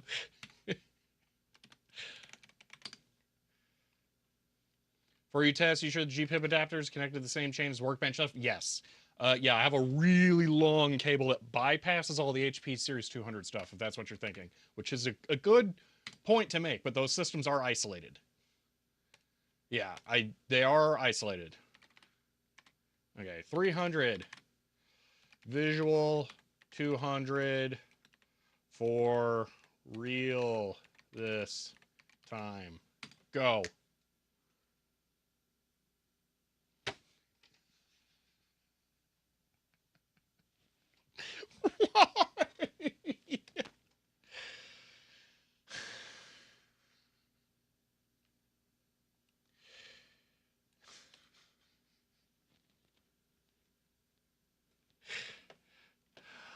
Deb TTY USB 0, hello. This is your first time here at the stream, apparently. Oh, you know what? Someone gave bits or a sub or something. I totally forgot to acknowledge that. A454 4JH, thank you for the tier 1 sub there and for 19 months. I appreciate that. Oh, man. I don't know what it needs other than an exorcist. I don't think it needs sudo. Here's what we're going to do. We're going to go to here. We're going to run the DMM one, maybe. There's a test one. Is it reform? Read amps. Is this? Yeah, let's run read amps. Device address. I think this should be 7. Let me go make sure. Okay. Local menu. Sys commands, blah blah, display beep. No, it's gonna be IO, isn't it? Okay, IO. HPIB address is 7. Okay, that's what I thought. And then the interface is set to RS-232. Why? Who wants to use RS-232? What? Well, that's not helping. Okay, maybe now it'll work.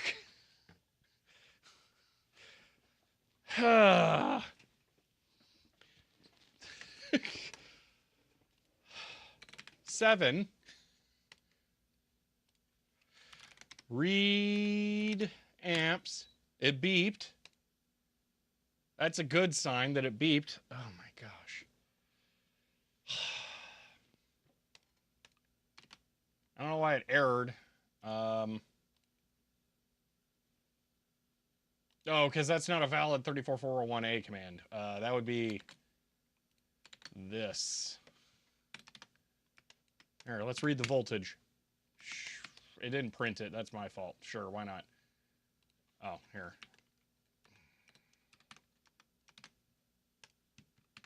Boom, that's a reading from the 34401A. Okay, this is going to work now. This 100% is going to work now. Are you ready for the workingness that this is about to have? Are you ready to contain the true unbridled excitement that is letting this run in the background for like an hour? Visual 200 6800-4. Boom. There we go. That is capacitor reforming.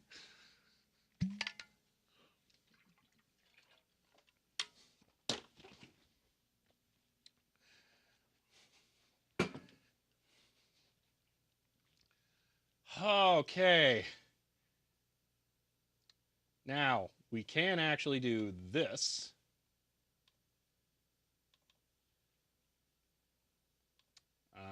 One moment.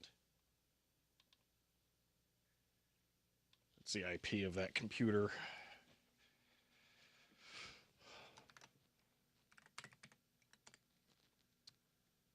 $36. Why is it not finding it? Oh, because it's 5,000, not 5,001. GPIB parameters CHER 100 file not found. End of line. No, it's working perfectly fine. There we go. Boom, look at all the fun stuff we can see while we're streaming now. Okay. Oh, that was a nightmare.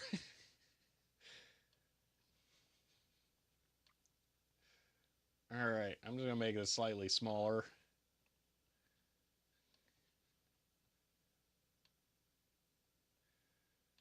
All right, so we're going to let that run in the background while we do other stuff, and that'll tell us when it finishes. Oh, man. Oh, Ben, thank you for the 100 bits there. Okay.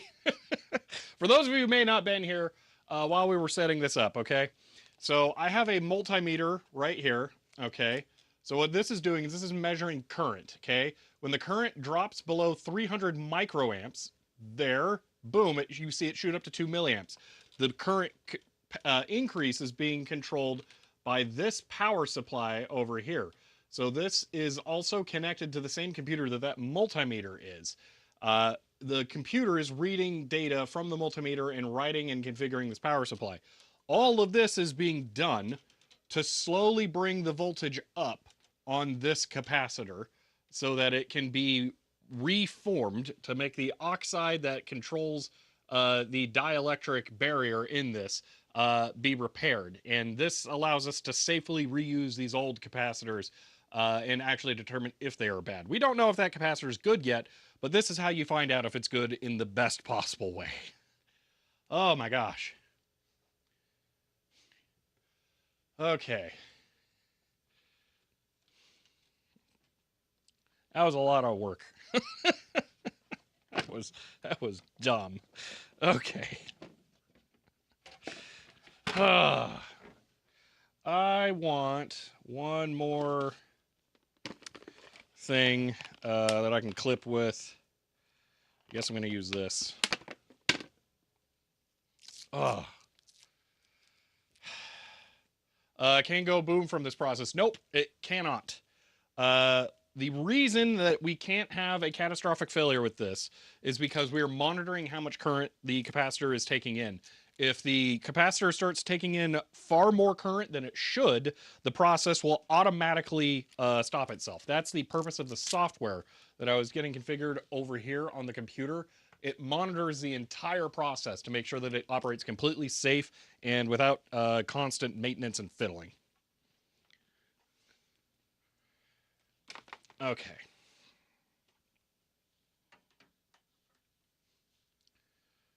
Not 200 milliamp, 200 microamps. Yes, it's intentionally very, very small.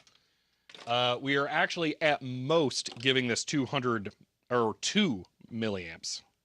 And even that is barely happening for any time at all. Okay. We're about to clean the PCB. I'm just setting up a grounding strap for it, which will make sense in a moment. Wonder which side's negative. I'm going to guess the bottom.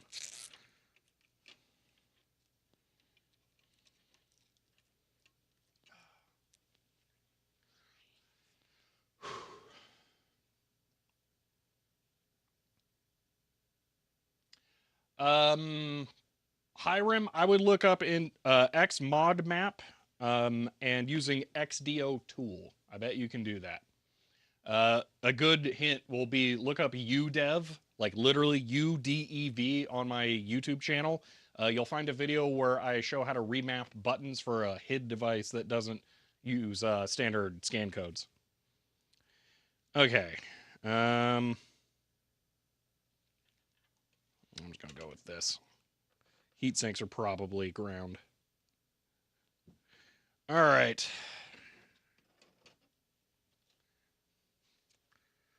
There's no way to do it with mouse and keyboard like you can in Windows. Are you talking about where you use the numpad to like move the mouse around? That's a very weird feature that Windows has. So no.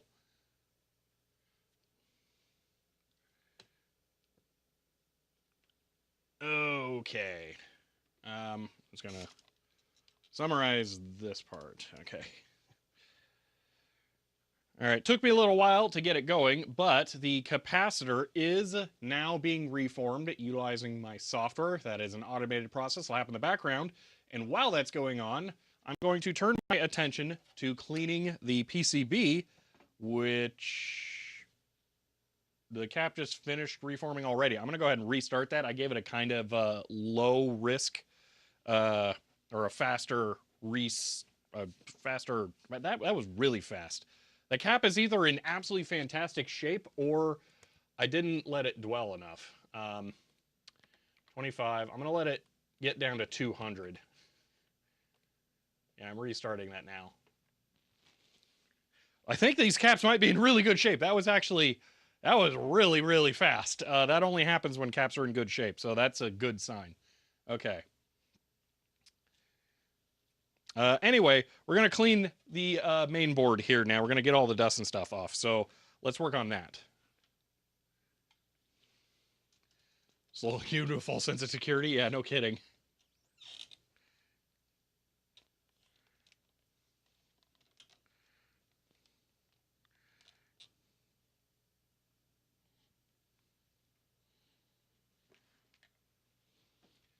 All right.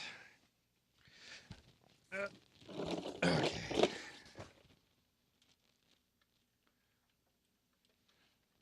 One moment here. Just getting some resources free. Ooh, I should turn off the air compressor. So I don't get the ever-living snot scared out of me next time I come into here. Okay. I'm going to grab this and this and this. Okay. Whew. Okay. Make the software estimate the actual farads. I could. It's a lot of work. All right. All right, now I'm going to go ahead and clean the PCB, and I'm going to do this using my Atrix ESD safe vacuum. This is grounded from the tip to the actual earth ground for the electrical system. I've additionally grounded the board here, and I'm using ESD safe parts here. So this is all a safe way to let me dry clean this board so I don't have to get anything wet on here, just to pull up all the little bit of dust that's settled on there. So let's go ahead and do this.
This thing really wasn't that bad, so yeah, it didn't take that much to get this to a point that I'm happy with.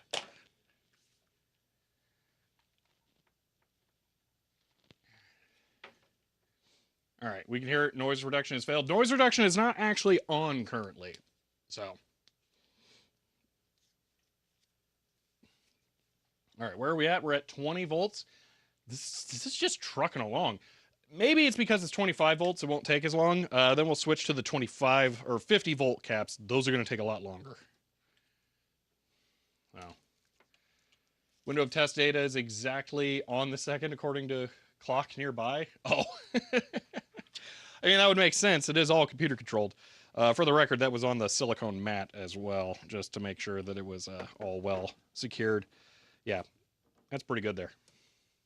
Even inside this thing, actually, okay, it's a little dusty. That would require a lot more than I'm really wanting to get into. I don't want to disassemble the entire internal structure of this thing. That looks a lot more like a pain in the butt.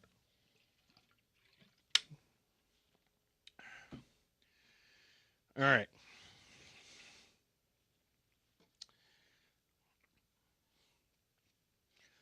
So I'm going to call that clean on the main board. I'm going to put that off to the side over here, actually, while the capacitor reforming continues. And now we can turn our attention to the cosmetic cleaning over here. I think that's all we need to do now. Maybe we should pull out that CRT board there. Let me see if I can figure out how that's done, because I'm not seeing any obvious screws. That's because it's using plastic standoffs. Ooh. Well, I'm going to go with we don't need to worry about that because it's probably fine. I don't see any obvious signs of issues in there. I was trying to pull the light over and it's all tangled into the capacitor stuff. So let's not do that.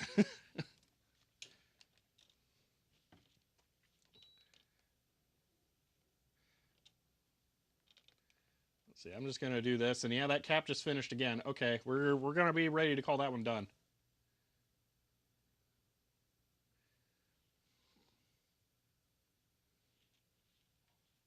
So yeah, looking at this board, it looks fine. It's phenolic style FR2 or whatever.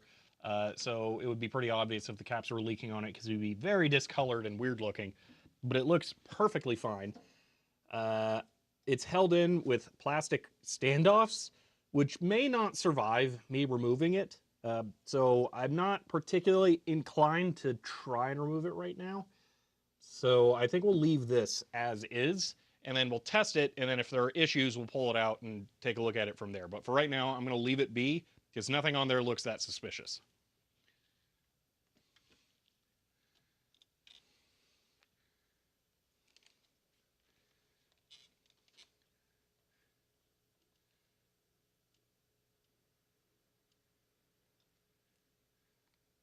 Wash the board in the sink? It doesn't need it. It really doesn't. There are no batteries on it, so that's not required. All right, the first capacitor over here is done. So we can set that one off to the side. That should be ready to rock. So we're going to put on one of the other ones now. These are 50 volt 2200 UF capacitors. So I'm expecting these to take a little bit longer because of the higher voltage. And let's go ahead and start that.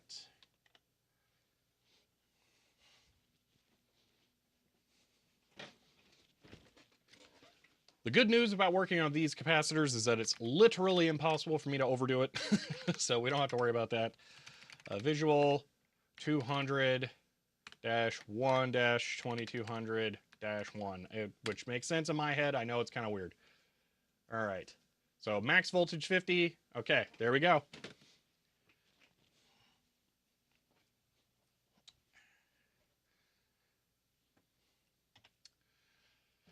Wouldn't a GTK QT app be better?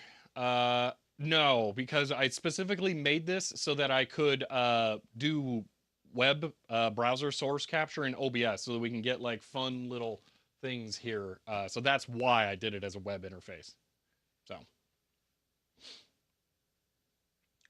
yeah, untangling the LED panel would have been smart. You know, I bet I can do that more carefully here. Unplug the cable.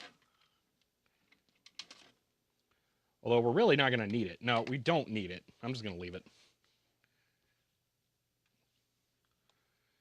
It could be both, or I could not waste time on that, and I could go do other projects. It's time management. I have to think of it. Like, I could go try and make it fancy looking with the QT interface, or I could do this.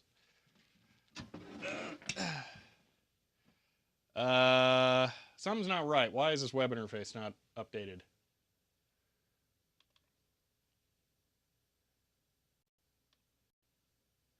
I'm going to guess I accidentally hid the graph somehow. The graph is now behind the white part. Cool. Okay. Thanks, OBS. Okay. Yeah, there we go. No, it's good to test if it's good. What's the harm in replacing them? Time and money. It's if I don't have to, why? That's the thing. Okay. How integral is this bezel?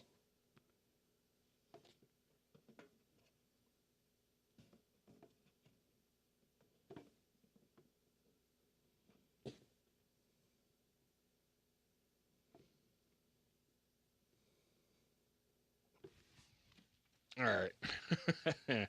Yeah. Okay. We're not getting this bezel off.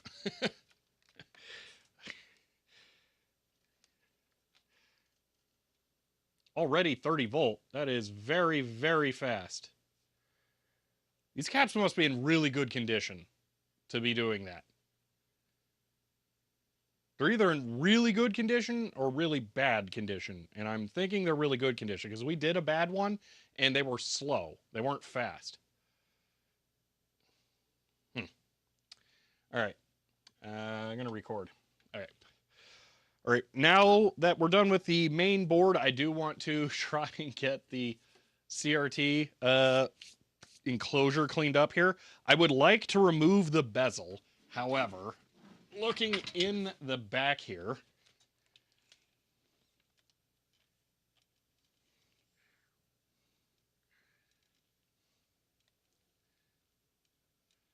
I can see that is a metal clip that's attached to the front of the bezel. I can actually slightly wiggle it. Yeah, see there, that's me pushing on the plastic bezel. I think it has to bend and pull that tab out in order to pull the front bezel off. And let's be real, this 43, 44-year-old plastic is not gonna like being bent that much now. So we're gonna go ahead and leave it on there and we'll clean around it. That's not my preferable solution, but I'd rather not break anything if I don't have to. And just for cosmetics, doesn't make sense trying to risk it. That capacitor just finished that fast again already. I'm going to restart it at my very low current rating setting just to make sure this is actually going correctly because these are performing very well. I think this thing's going to work.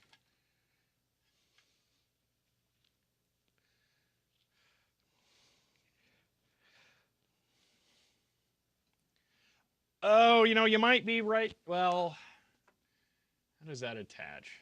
I might be able to remove the top.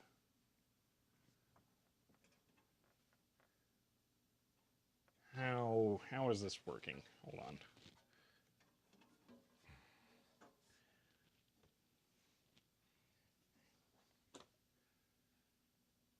Yeah, I'm not sure about that, old master.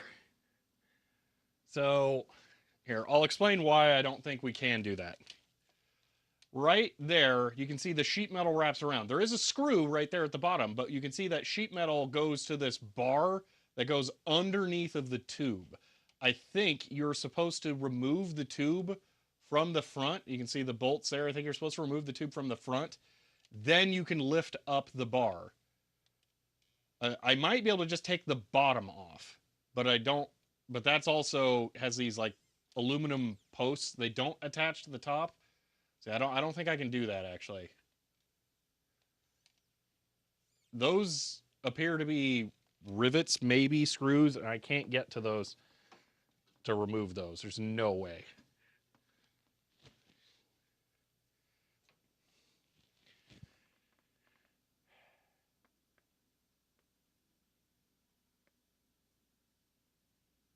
Yeah, I'm just gonna not deal with it. We're gonna take the easy way. I'm just gonna not deal with it. We don't need to do that. All right, I am gonna restart that reforming though. Setup 50, and I'm leaving it at 150 this time. It's gonna take a lot longer, but we're gonna leave it like that. Okay. I see the side screws on the outside. I'm just saying it does not look simple. And I don't want to deal with it. Oh, that is adjustable. The foot. I can see that threaded in there. It's just very rusty. The graph's not broken. It just takes a while to update because it doesn't draw until it has like 100 samples or whatever. So, all right, let's start cleaning. We're just going to start cleaning. So that's all we're doing is cleaning. We don't need to be super ridiculously obsessive about this.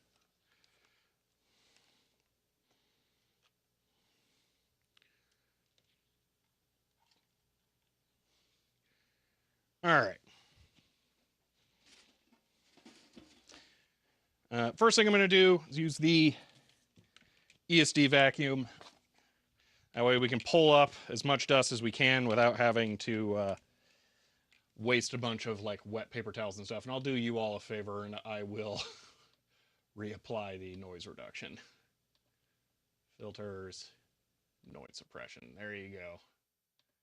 All right.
All right, now some wet cleaning.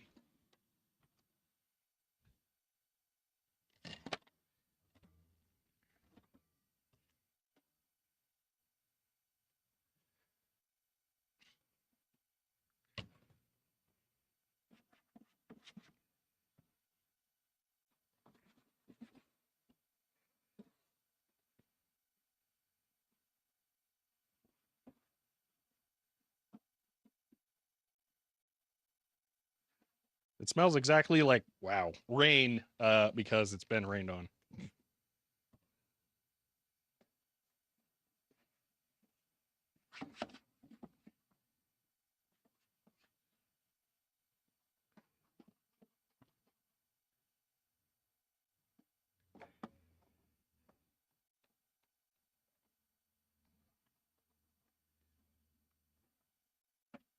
Now turn off the noise compression. You want to hear all the weird random wiping sounds, I guess? There you go.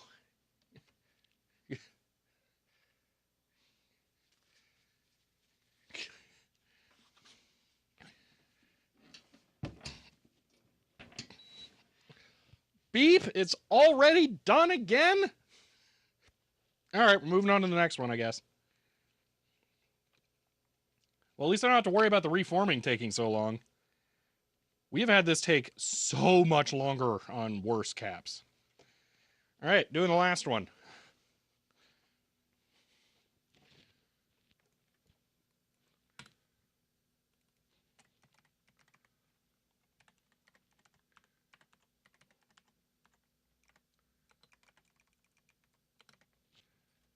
I'm going to let it run for 150 or to 150. So this should actually genuinely take a long time.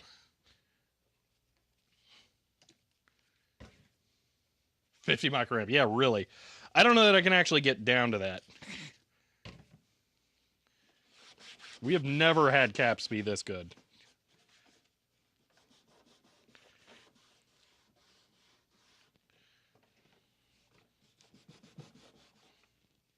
Whoa. Okay, I should retire that one.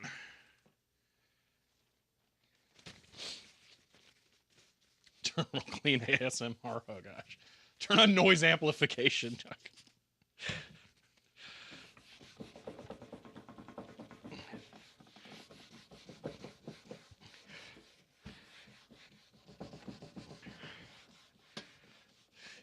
You gotta clean something like this so you can appreciate the stripe that didn't need to be there, but also it needed to be there.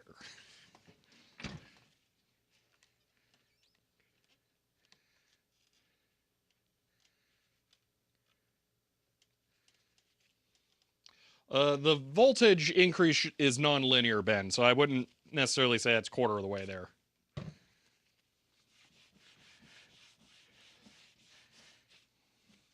Yeah, the top's going to be really bad because it was stored upright.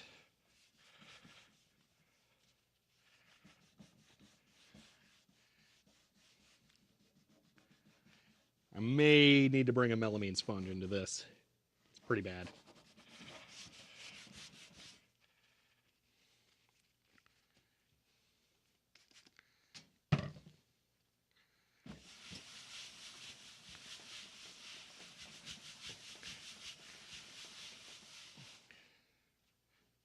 Jeez.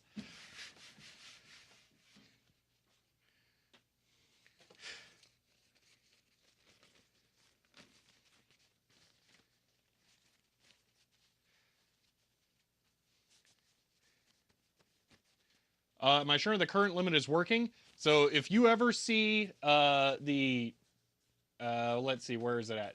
The microamps there on the capacitor, the second box from the left. If you ever see that above 2 milliamps, 2 milliamps, then the current limit is not working. But you should also see it, never see it below 150 microamps.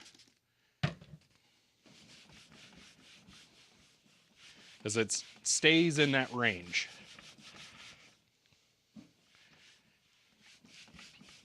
I really don't want to bring a melamine sponge into this because it damages the texture.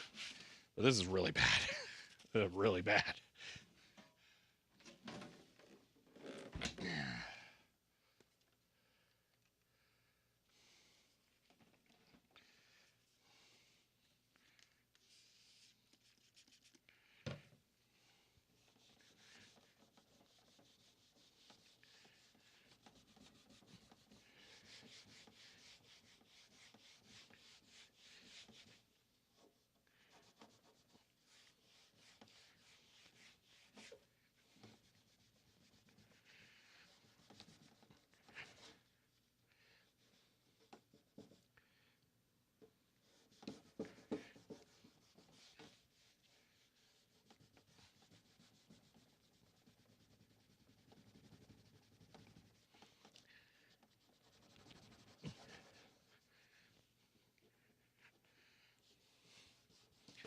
So here's how bad this has been.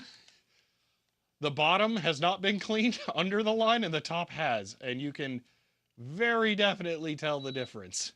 That's done. Are you kidding me? Wow. That capacitor is... Dang.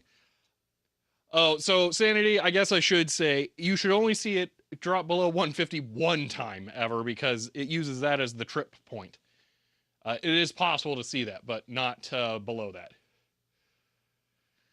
All right, I'm going to run that one more time. I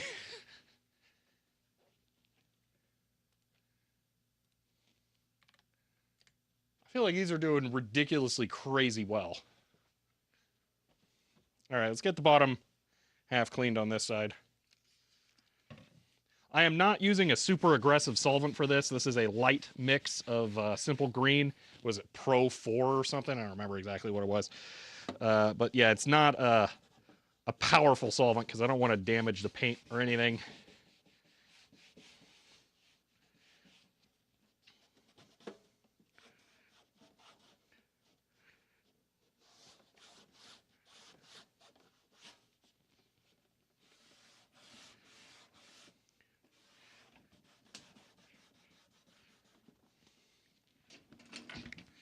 All right, I am going to grab a melamine sponge for the top for the couple of problematic parts, though. It's going to be the only way I can get that done to my satisfaction.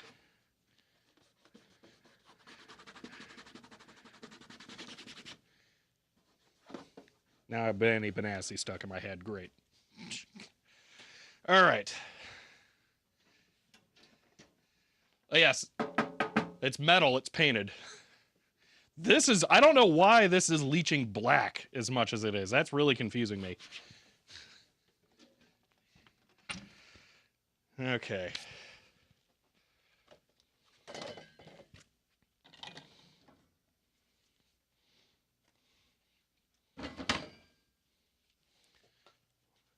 This spray bottle is just water.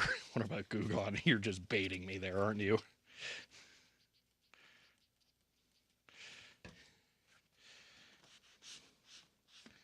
Oh, it does such a ridiculously good job. I hate these things. They're amazing. Yeah, you need to follow these up with actual wipes, though. It picks it up and moves it around.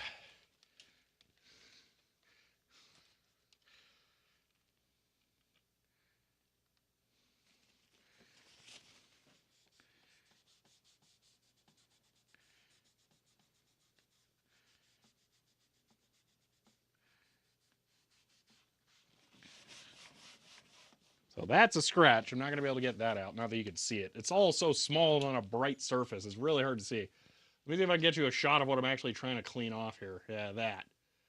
So that's what I'm trying to remove right now.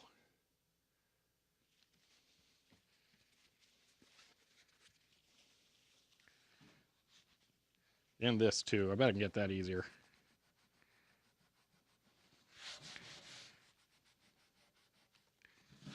Or is that?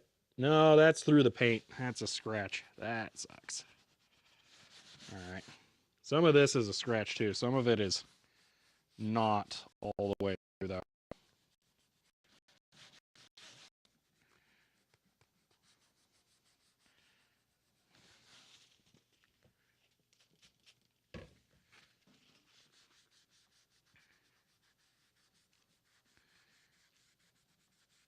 I think it's all the brown out of there I'm going to get.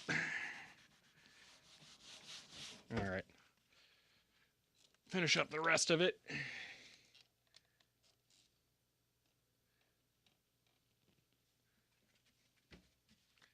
Can't see anything at this bit rate? You shut up.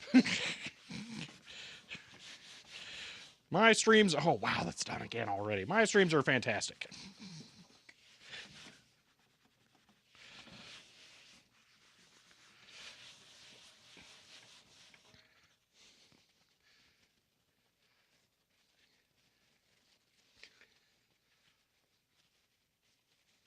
MFT towels, those like the blue auto shop towels. I do keep meaning to get some of those. I've just bought the, these are the fan fold, like food work kind of towels instead.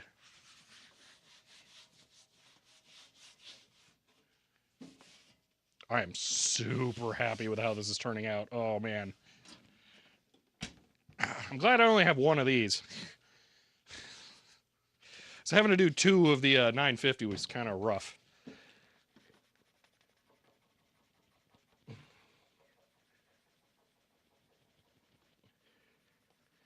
couple of little marks on this side.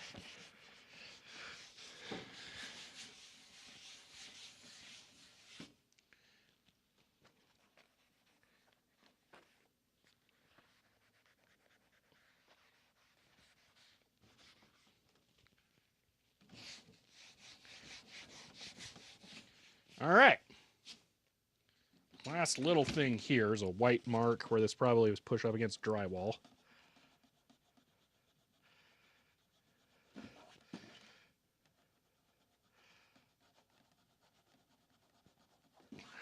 There we go.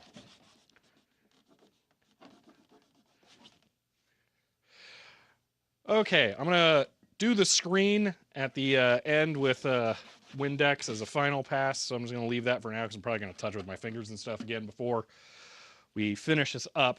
So let me grab the keyboard and the back plate, and we'll get those cleaned, and then we're close to putting the caps back into the main board, reassembling this thing, and firing it up.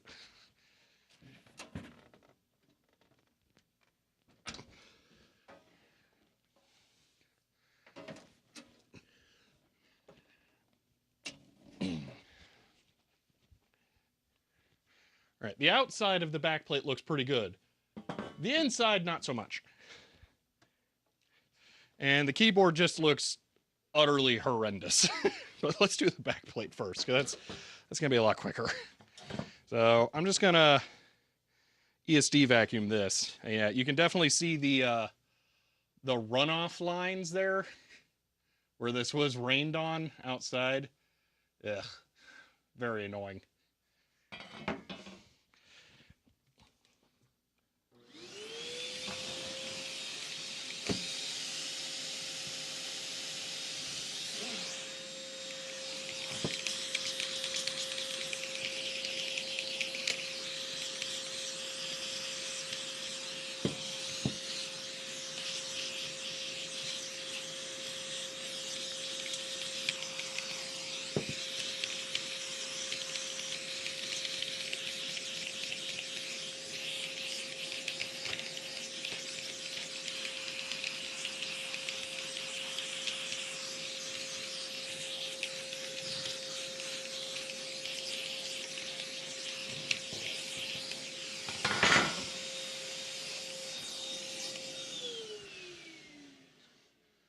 Are all the caps done now? They're all done. When damaged backplate with static, it's the vacuum I've got for cleaning stuff. It's I don't want to use an air compressor indoors and then blow all of this into the air. A vacuum makes a lot of sense.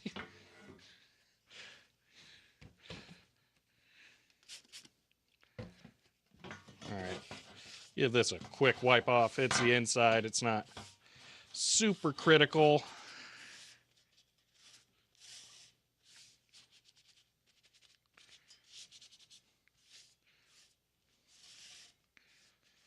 And as I mentioned, the outside basically looks perfect. I love that. That is a legend for what the dip switches are. We'll take a closer look at that and get a photo of it in a bit. But for right now, I just want to get this wiped off.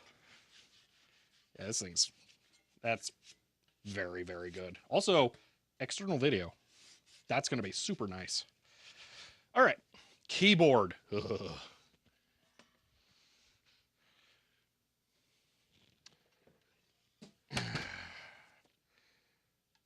Pause that for just a second here. All right.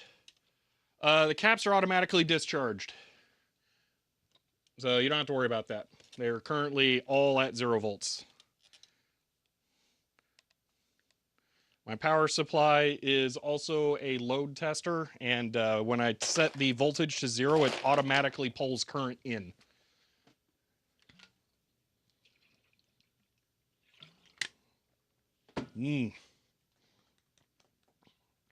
Coffee is the best. I'm nervous here. This has the potential to be really bad. Oh, I'm gonna take a small reprieve here. Okay. Oh yeah. No, the graph and stuff doesn't show it. Matter of fact, we can hide that now. You guys don't need to stare at that because it's done. So, yeah. Hopefully not a keyboard repair. Hopefully just keyboard cleaning. I'm really hoping I don't need to repair it. But we'll see. I can drink coffee at this time of night. I would drink coffee at that time of night. Oh, yeah. That's because this terminal is barely more functional than just a plain ASCII terminal. Yeah, it doesn't have a lot of keys. Oh my gosh, I'm nearly gonna have to turn on the AC. It's up to 73 in here. Jeez. And when I say that, actually, I bet it's hotter than that. Because that's just by that thing, not over here where all the actual work stuff is happening. So, what time of night is it? It's noon.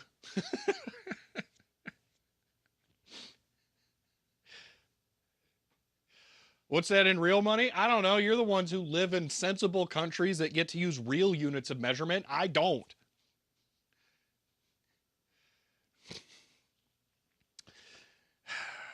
All right, I think that's it. Let's get started. All right, this is the first time I'm really looking at the keyboard and getting a sense of what I'm in for here.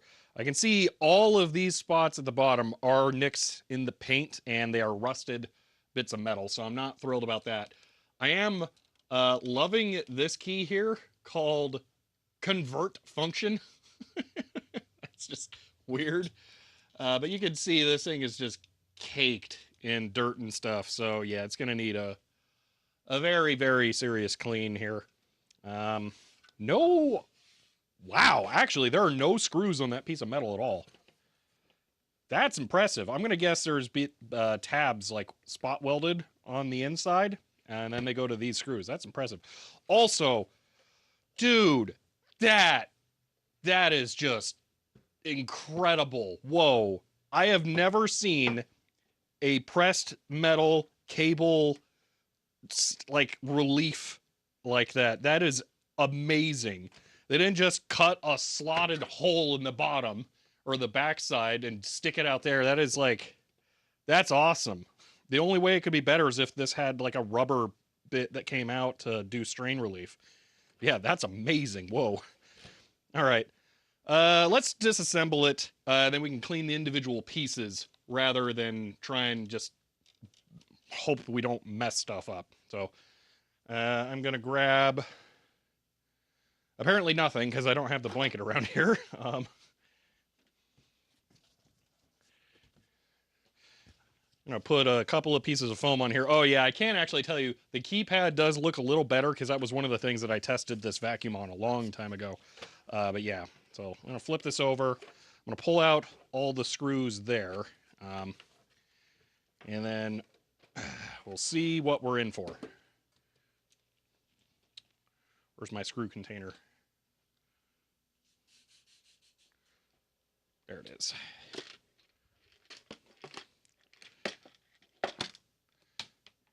See, surprised the feet have not turned to goo? Yeah, they're actually in really good condition.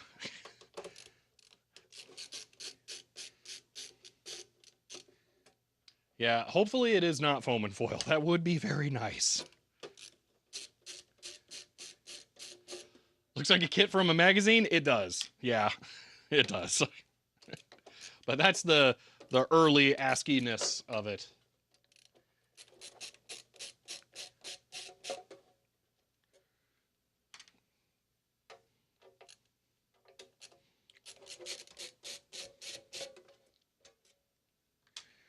All right. Ooh. Oh. Okay. Yeah, so I was right. Okay. Well, that's going to make that a cakewalk to clean. All right, what do we got here? Trying to identify the switch type. I'm nervous that that's foam and foil. Oh, no. Oh, no.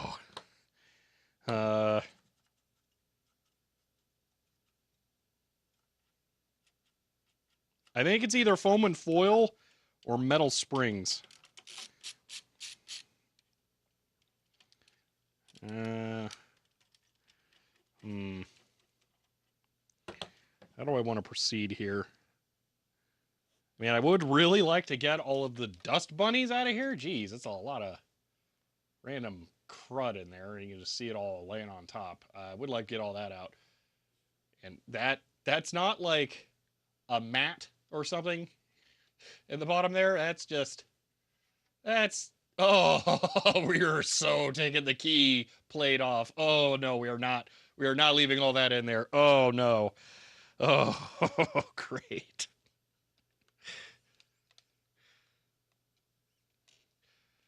Yeah, we're going farther.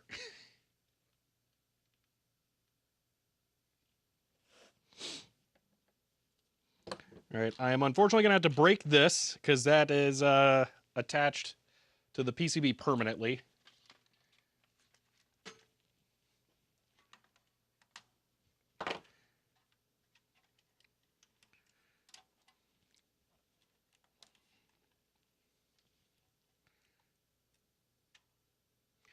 Keyed, nice.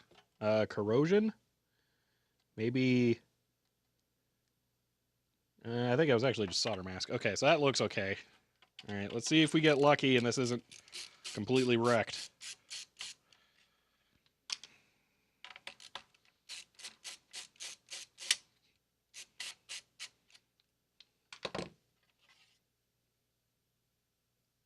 Okay. It's not how I expected that to go, but all right.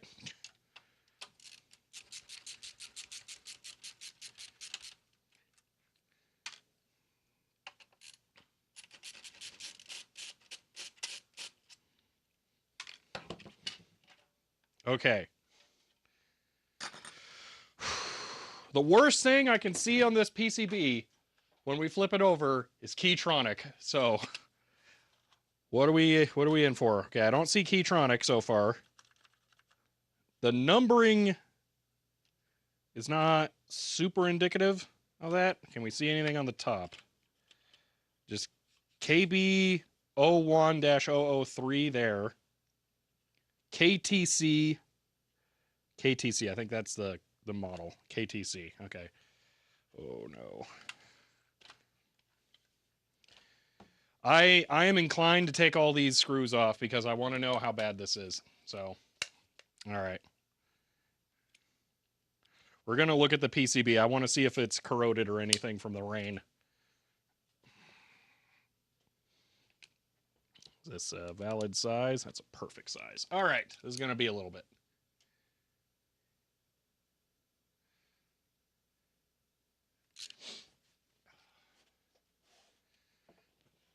Okay.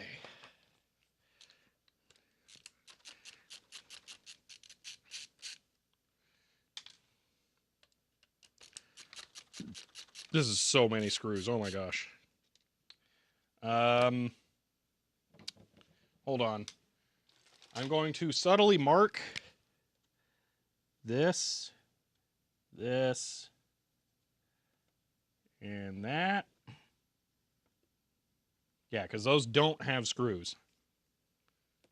Yeah, okay, so the Sharpied ones don't have screws. All 3 billion other ones do.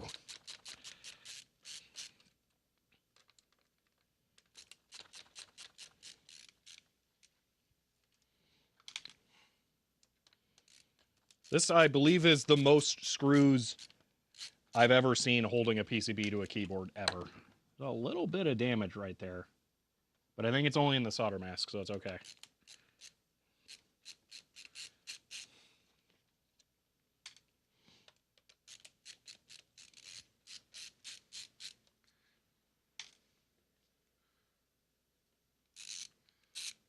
Ah, no birthday cakes? Darn.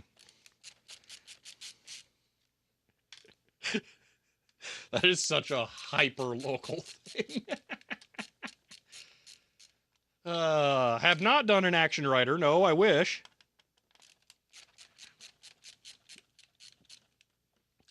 Yeah, an electric screwdriver would actually be handy for this. I am not going to use a drill, because that's just a little unwieldy. Yeah, a light-duty electric screwdriver would be good for this.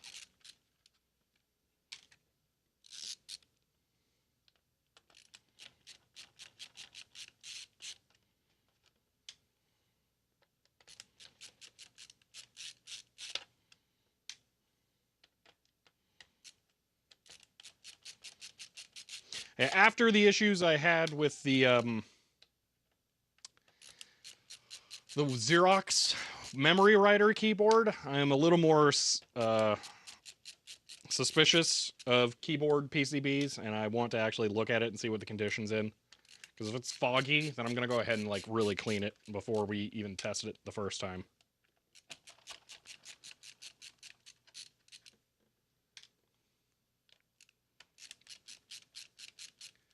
What about a sonic screwdriver? Yeah. Done a memory writer many, many times. Yeah, but it doesn't have as many screws as this. And I actually don't remember any screws, but that's probably just because I was blinded by rage working on that thing of it just having so many back-to-back problems.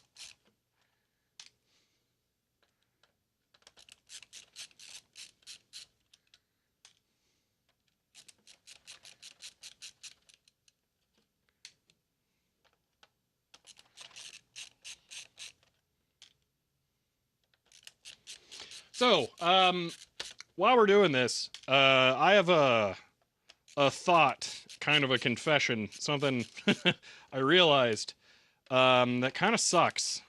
So you guys remember the micro expanders I've got, the S100 computers that are kind of like the Sol 20, but kind of worse. They're like the Myers Manx version of it, where it's just like the weird, horrible plastic case on top of a pre-existing frame or whatever. So I was trying to think, how would I actually use those?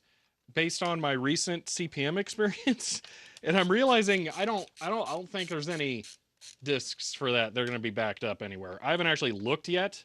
I would have thought the same thing about the Jonos, but I feel like this is probably even rarer than the Jonos.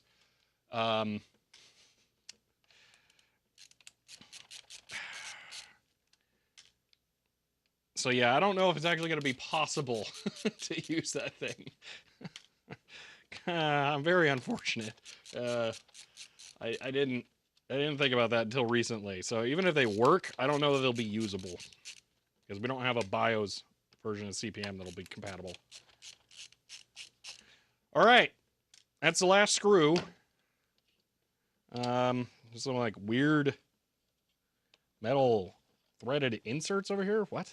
Why? Okay, well, I guess I'm going to unscrew those. And then I'll be able to pull the PCB off and see what we're in for. Oh, no. Please be okay. Please be okay. The moment of truth. Ah, dang it. Ah, you stupid. I knew it when I saw KTC. Drat.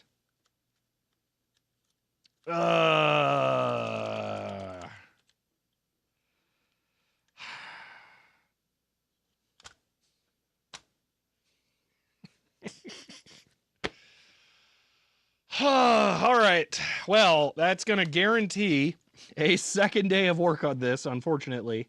Yeah, those are foam and foil switches for those who don't know.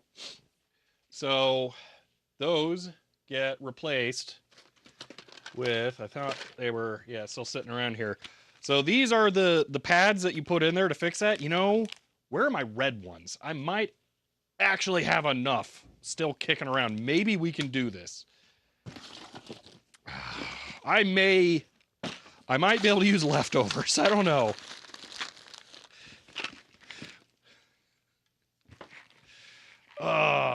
That is very frustrating.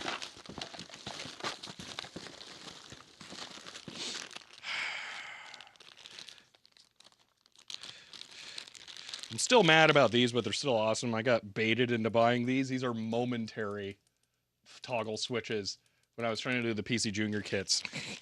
Those would have been incredible if they had been actual latching. All right, come on. Where are the red ones?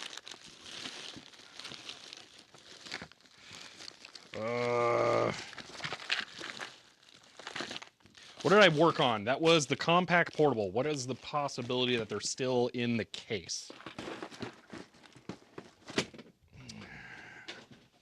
That thing, where is it? The compact portable, there it is. Okay.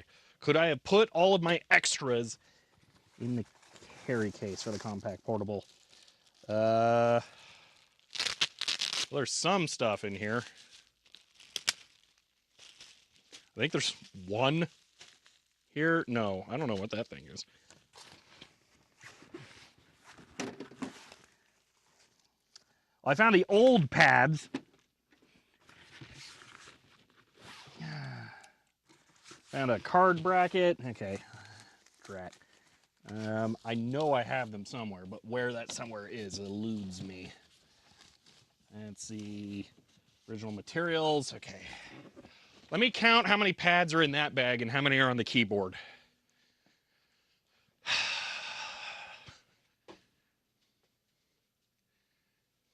What's so bad about foam and foil switches? Here, I'll show you.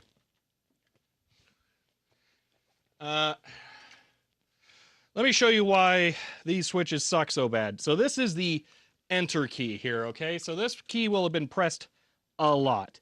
If I just ever so slightly pull up on this, that pad just absolutely disintegrates, all right? The foam is decaying on these switches. The other thing that'll happen, and you're more likely to see this on something like the spacebar, is that they'll just collapse. So you squish it down and then it will just stay down. So these are dead keys walking. These are no good anymore. That's why this is so frustrating and so terrible.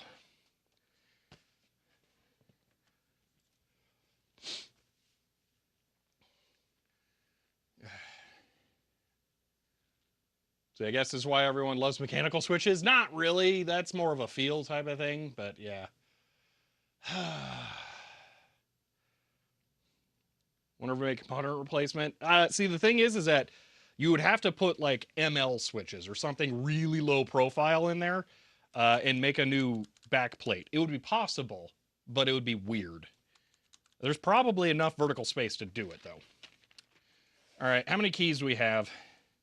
1, 2, 3, 4, 5, 6, 7, 8, 9, 10, 11, 12, 13, 14, 15, 16, 17, 18, 19, 20, 21, 22, 23, 24, 25, 26, 27, 28, 29, 30, 31, 32, 33, 34, 35, 36, 37, 38, 39, 40, 41, 42, 43, 44, 45, 46, 47, 48, 49, 50, 51, 52, 53, 54, 55, 56, 57, 58, 59, 60, 61, 62, 63, 64, 65, 66, 67, 68, 69, 70, 71, 72, 73, 74, 75, 76, 77, 78, 79, 80, 81, 82, 83, 84, 85, 86, 87, 88, 89, 90, 91, 92, 93.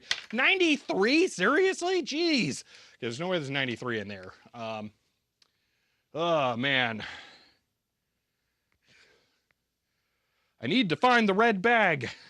When I say red bag, okay, so I have 2 of these bags of foam and foil pads. I have the leftovers from when I did the compact portable, and those had red foam pads in them. There's no real functional difference. It's just the color, but I know I have some of those somewhere, so that's why I keep saying the red ones. I would like to find those, because then we may have enough to actually finish it. I'm just gonna poke around here in desperation. Oh, man.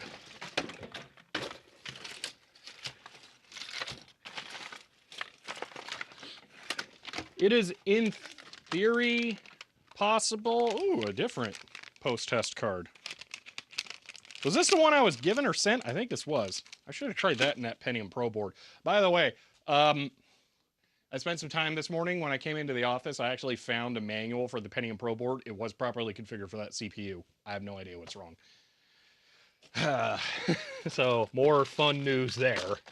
Yeah. All right, where are these pads at? I don't think they're going to be in this drawer back here, but just in case, I'll rifle through it.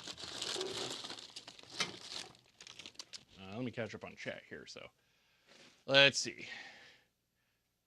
Just bridges for the pads. Actually, it's capacitive. It's weird. So you don't do it with a direct electrical connection. You do it by influencing the material under it. That's why you can't just like slap a spring or something on the bottom of there instead. Hopefully the Pentium board has socketed BIOS. It's a Pentium Pro board. It's a weird board. Maybe, I don't know. I didn't pay attention to that. Where are these pads at? That is... Ooh, I've actually been meaning to look for that for a while. Oh, I'm going to go put that with my 5150. That's the alternate BIOS that skips the RAM test count every time it boots. Oh, that's where that went.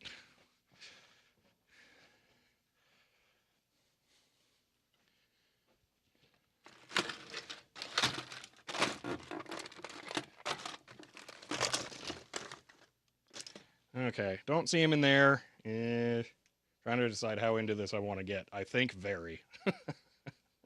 We're kind of, I feel like we're ahead on time here, so we kind of have a little time to work. To waste, I should say. Dr. Stoppel says CHGER 100. Look for something. Find other 10 things you were looking for in the past. End of line.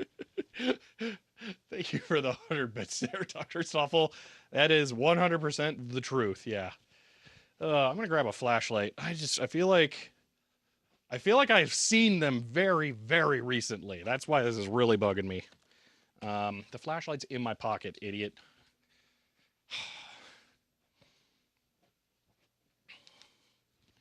Okay, they fall back there? No. Any Black Widows back here? No, that's always good. Okay. Oh, boy. There was a Black Widow in the electronics bench when I first moved into here because I had to spend some time outside. But I managed to kill it, which was nice. Just always am concerned there will be more of them now. Okay. So you do have a weekend's worth of data cap in hand right now. I'm not totally sure about that. So yeah, I'm not relying on that. All right. What we got in here? We got the switches for the test bench, power switch, a lifetime supply of small 150 nanofarad capacitors. Like, we're talking like 6 lifetime supply, actually. Okay, this thing should not have them. And it doesn't. Is red bag on top of the VCR looking thing? VCR looking thing. I'm gonna still, no. If it was on top and easily visible, I would have seen it. It's definitely not. Eh.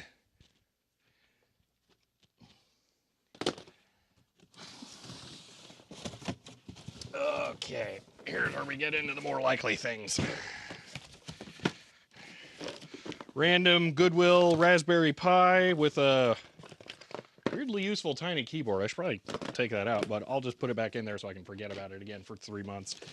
Okay. Really weird, cool, old RJ45 compression tool. Some Nixie tubes and a driver board that I've been meaning to make a SPI display out of for like 3 years. Let's see what we got in here. We got some stuff. Got a thing. There's a one of those.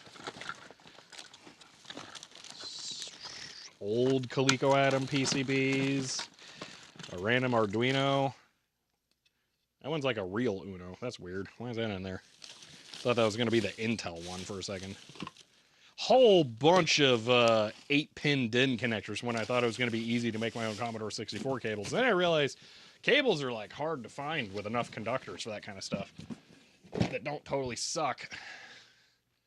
Let's see, second camera angle so we can see it's in the box. I'm kind of intentionally not doing that. Sorry.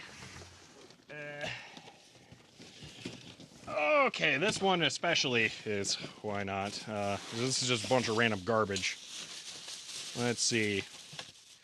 NES Mints tin. The Harrier Terminal Composite Video Project. A broken e-paper display. This one always makes me sad that this happened. Waveshare e-paper panel that I accidentally cracked. E-paper is weird. It does not work how I would have thought it worked. But yeah, I bought a bunch of these because I thought I was going to do e-paper.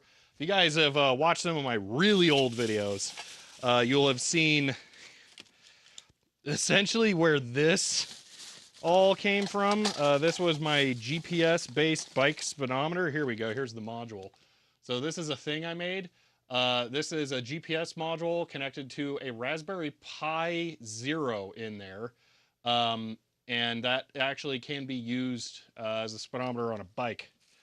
That was a really fun project. Alrighty. There's a really weird, complicated HDMI switch. Some more Intel heat sinks for making my own lights, which is, I think, a video I did. Some more acrylic bits, just like a bajillion random useless wires I should really throw away. But that would require actually like paying attention here. This thing, which is super cool, I actually have to like figure this out one day. This gas plasma display. This one is a more generic plasma display. You can actually see what it was used for. I think it was standby mode. Yeah, because it's got burn in, off, on, whatever stuff was going on here. I think it was like an environmental control test chamber or something. Anyway, There was a cap right there. That thing blew up when I tried to power it through this thing. And then I think it's just a random or a standard serial input right there. I need to get this thing going at some point, but that's really cool. But yeah, I don't know what happened with the power supply. Hopefully none of the weirder chips died in it. I was also sent a different gas plasma display with a way more documentation that might actually be easier to get working by Taters Games. So I need to look into that too. Okay, didn't find any pads. That's it. That's what I was looking for. I feel like you've used this bag of parts more recently. One of the particular geologics. Yeah. Let's see. Magnet on weak relays, classic way to do bike speed. Oh yeah, yeah, but GPS was cooler. Yeah, no, Hall sensor or magnet sensor, whatever, on the wheel. That's the classic way to do that for sure. Yeah. But mine was about doing it the dumb way. Additionally, I was tracking distance and stuff, and sending it to the computer, and then I would actually also have like a map of where I went. So if I check the rainbow boxes, they really should not be in there. That doesn't make sense. Because those should only be new parts to actually just complete a project, and there are not enough pads left to complete a project, so they should not have been put in there at all. So much so to the point I'm not even going to entertain the idea of looking in there. That way they're guaranteed to be there, so I can be wrong in a half an hour.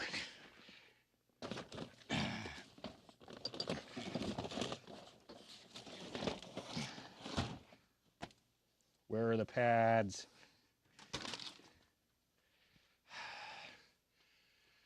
Okay. We'll work on your ATV. You have to estimate the speed when you're on the streets. Ooh, it would, but I don't know that it works at all. The most complicated. Oh, I forgot that thing.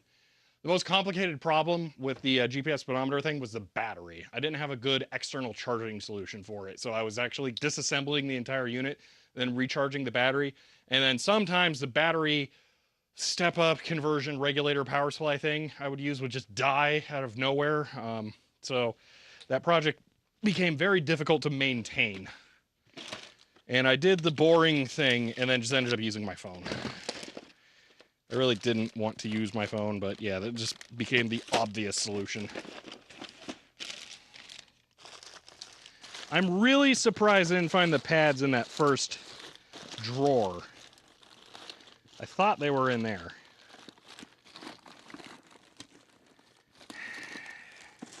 HYLANDAR 67 sub as Prime and says end of line. Oh, one moment. I have to stand so I can see that, but I don't want to stand. I'm tired. Where are these pads at, man? All right, I have one more idea where they are, but it's going to take a second, so I'll look at that message first. Actually, I have two more ideas. One of them is way more difficult. I'm going to do that one first. Highlander67, thank you for the Prime sub there, and for 14, that's an 8 into that. 14 months. Thank you. Did I break the HP DRM? No.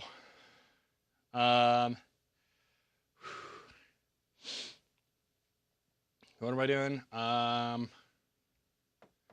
Maybe I left him with the compact. I did look at that already. No, unfortunately not.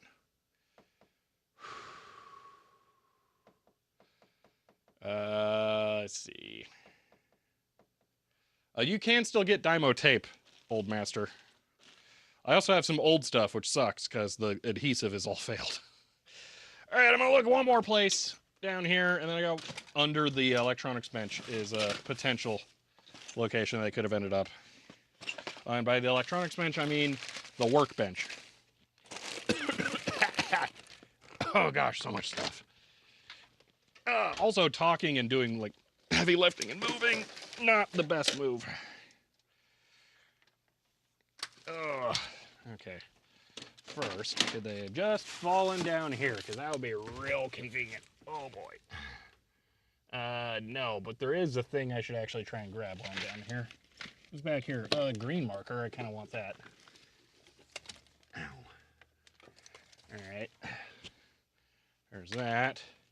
What are the chances they're just in this? Actually, I should have looked in here earlier. That's not impossible. No, I don't see them there. Okay. That would have been nice, you know. What am I holding? Oh, the wrong capacitors for that power supply. Okay. What's in here? Ooh, that's risky. There's so many places to check for things. Ugh. Oh, so many projects I have to get to. Oh my gosh. Okay. Let's see. I have the failed VGA, well, yeah, kind of VGA capture cable for the HP Series 200. Some really cool dip switches I bought that I thought like, oh, I'm going to use these for stuff, and then never had a project where I needed dip switches. Raspberry Pi, hilarious CPU cooler. The box of the non-broken WaveShare e-paper displays. Random box of caps and stuff. I'm going to guess that goes to the whatever project. Coleco Atom. Okay. Bag of failed 3D printer parts. Box of TI development modules. Some random tool things. I don't think it's in here. Okay. Well, that's a place I checked. Okay. Dude, if I could find these, we can actually finish this today. That's the thing. That's why I'm so irritated here and trying to find it. Ah, man. So close, but so far. Okay, this spool of random cable should not be left dangling there. Why do I feel like I ended up with a lot more stuff out of there than was in there to begin with? Oh well. Okay. That's a heavy power supply. I shouldn't have bought this power supply. I don't need it. Oh well. Okay. There's a Tech Select bag. Pretty sure it's just empty. Yeah, it's empty. Okay. It's probably the bag they came in originally. Just sitting there without them in it, taunting me. Alright. What do we got down here? There is nothing. Okay. How about under the electronics bench, or the workbench? Okay. This is the last place I actually think there's a potential of them being, and then I have to give up. I don't see anything. They're not here. Oh, there's a CryoFlux box. I actually need that for a video.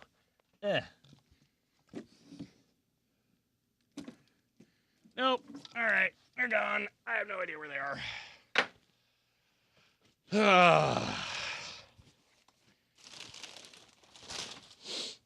Drat. XSGP killed its sub as tier 1 and says, Shelby, is it time for a cleanup log again anytime soon? Kappa, they are so cool and you get to look for stuff, Kappa. End of line. Sergeant Silver, thank you for the tier 1 sub.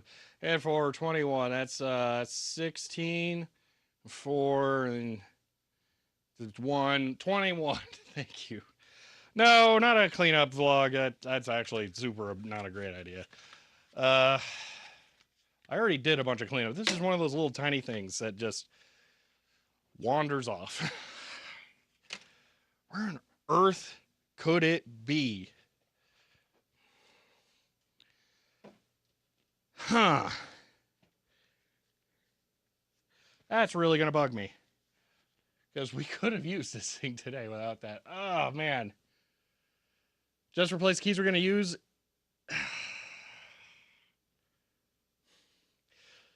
I don't really want to. That's the thing. I don't want to leave it half done. I see the glue. It's not, glue's not a problem. It's just getting the pads.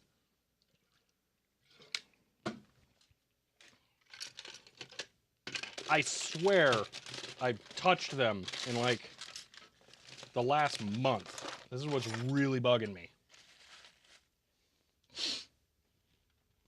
Like, I thought I've handled them extremely recently.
I'm practically going to lose sleep over this. This is genuinely going to bother me. Oh well. I'm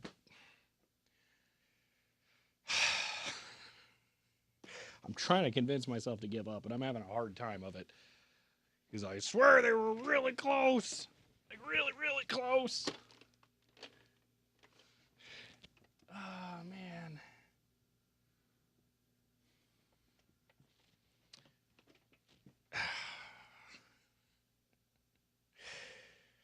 So the ETA on the pads arriving just for completion of the video's sake? Yeah. Maybe a week. It's possible if I actually remember to order them tonight or tomorrow that we could have them for next weekend stream.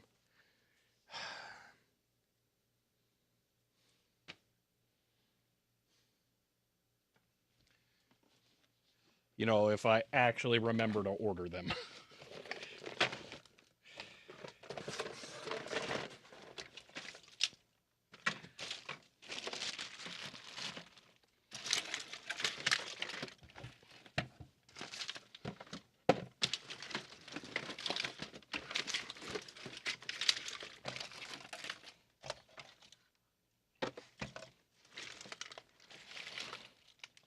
I feel like I am 2 feet away from them.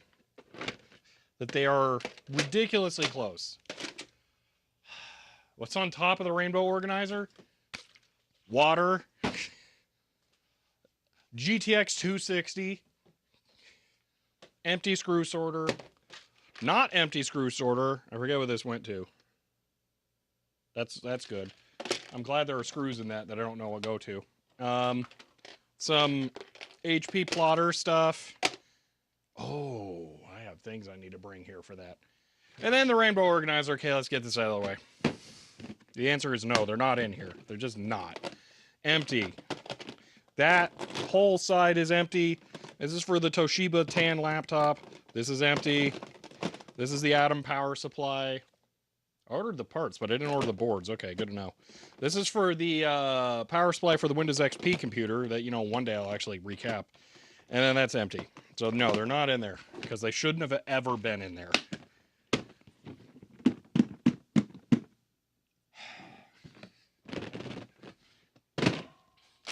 What's this? That's a bunch of DE15 HD connectors. Shrink tubing and some random cable thing. I swear that VCR might have had them on it at one point. Where's my light again? That pile of stuff in the middle shelf behind you? No. God, not alone in this situation. I'm putting your Amazon wish list, notebook, and pen. That's what that thing's for.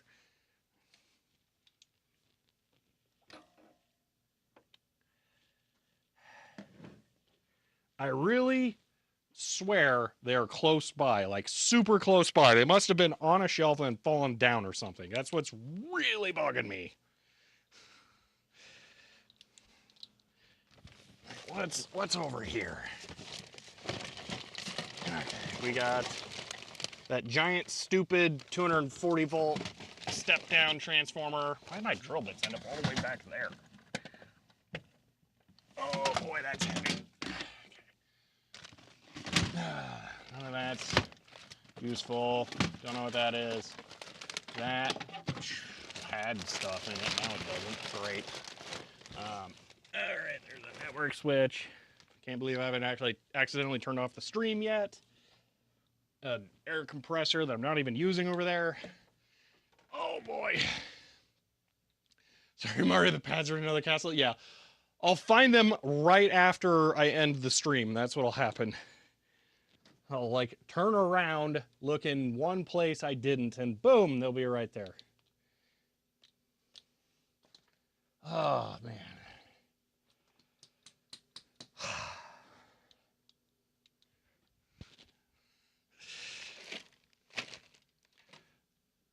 This is really driving me nuts.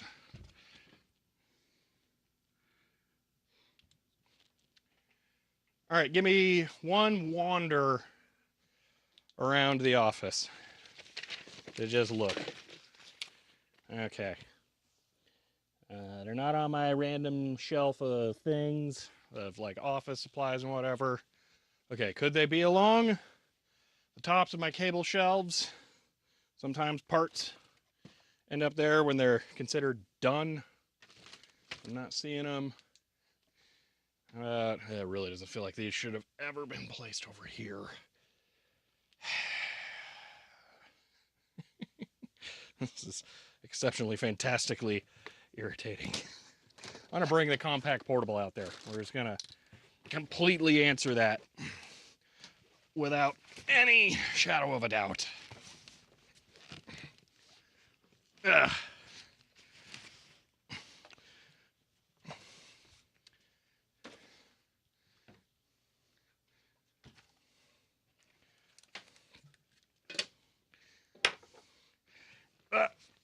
Ah.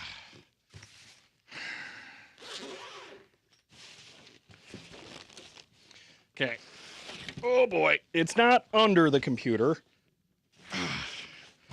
It's not in the card storage side, not in the power cable storage side.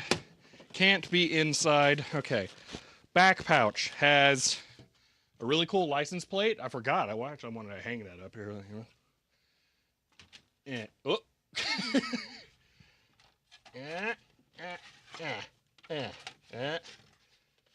There we go. All right. And then the original order receipt for the computer is right there. Okay. We'll flip this around. Oh my gosh, this bag smells horrible. It smells like someone vomited in it. Backside has one of the plastic card sorters. The old pads, those are completely unusable. One of the brackets and some kind of red button thing. I don't actually know what it goes to. Probably this. Actually, it's two of the brackets. And then that's completely it. Yeah. Of course, you get the old pads. I have the old stems for the HP86 too. Because I have a problem. All right. What's underneath this oscilloscope that I should probably use more on stream, but don't. Nothing. Go put this back.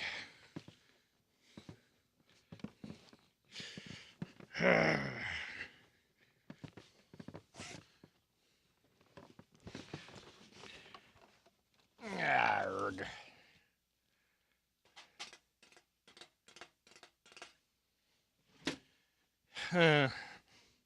Well, I am very much running out of ideas. So I am getting close to giving up. Some random places I'm looking here. Dude, we were so close to finishing this in one day. Ooh, I'm getting some vibes over here like it could be nearby. Hold on.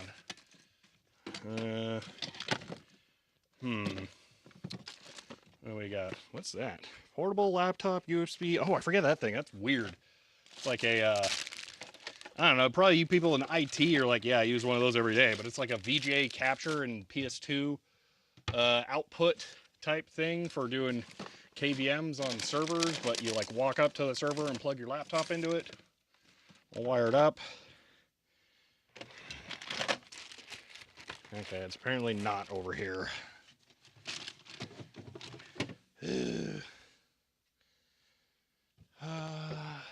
Random drawers and stuff. Nope. All right. I officially give up. I am officially done. I am out of places to look. I have no idea. Oh. At least spend the 8086 plate? Yeah. Please get a trash bag? Nah. Ozone generator destink the bag? I don't know. I don't want to decompose the actual bag itself. On top of the VCR. It's not on top of the VCR. The red thing on top of the VCR is just a screw sorter that has all the screws for the VCR. And then there's a power supply and some screw bits that shouldn't actually be there. That's weird. And in the data general walkabout area, nothing. Oh my gosh, they're nearby. I know they're nearby. This is okay. It's random bag of stuff. The headphones, the clear caps for my Cherry Stream keyboard. No. Oh my gosh. If I pull this bin out, is there anything additional that I can see? No, there is not.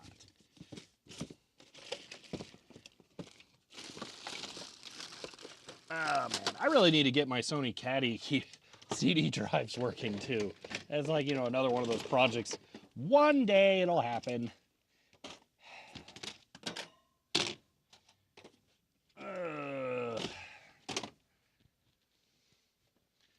All right. Gonna find some food. All right. How small the bag of foam and foil discs be? It is this size. It is that big. And it weighs nothing. So it's easy for it to end up like anywhere. Man.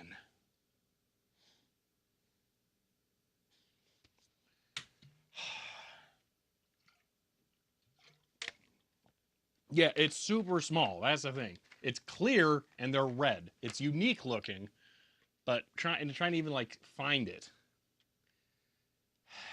End result, no caps. 20 new projects finished. Yeah, really. Remember caddy drives aren't as exciting as you think? Oh, they totally are. They're awesome. They're just all broken.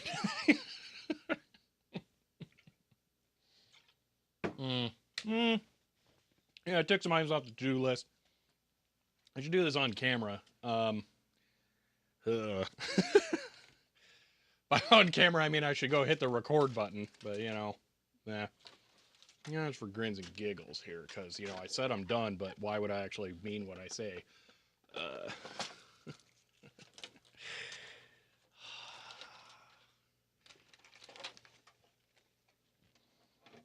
That's the actual active use one. Fun fact, I now have what should be third, but I'm going to actually call my second Spa 112. So I can now have two phones call each other. So that's kind of fun.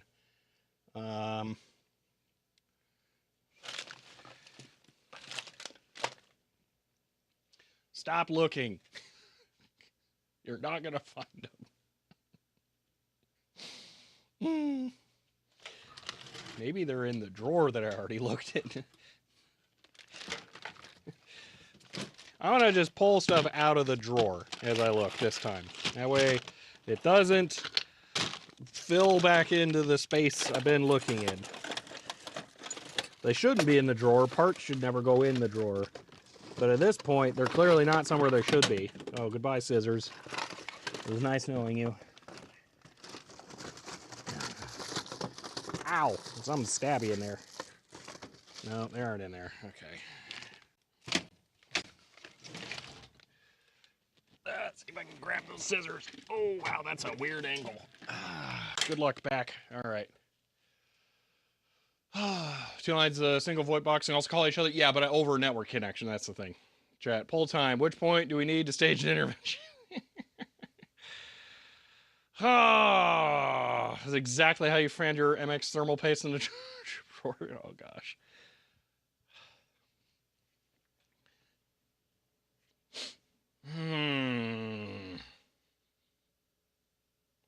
We might be out of time now. It's taking me so long to look. Even if I could find them. Man, there's a bunch of things that I didn't put back. And that's super not good. Okay. Those ones are Nixie tubes. Those are a little fragile. All right. How do we want to approach this? I guess I can clean and then leave it disassembled. If we're doing that, you guys are going to hate this. I'm not turning it on. I would not say there's a chance the keyboard's still working fine based on how easily that one pad tore apart that I lifted up. It might work temporarily. Here's the thing. It was a pain in the butt to take apart. I don't want to put it back together and then take it apart again. That's the thing. It's not going back together without new pads in it. So that's that's the problem.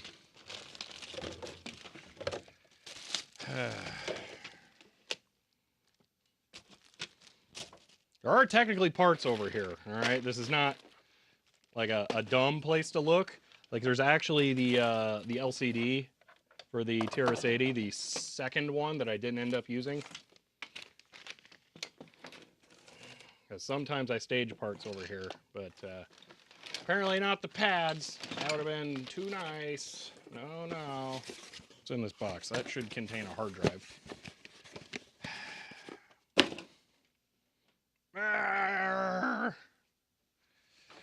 Could it be on the floor down here? Whoa, what's that thing? That's a linear bearing. Why? Oh, it smells like Simple Green over here. Oh, I forgot I bought that thing. He could say literally looking in any direction, in any room, in any building he enters. Oh. All right. No, we cannot do an office cleaning stream. That sounds like a fun idea. It's impossible. Okay? The only way it can happen is if I don't have chat. Period. That's the only way it can happen. And then it would be super boring.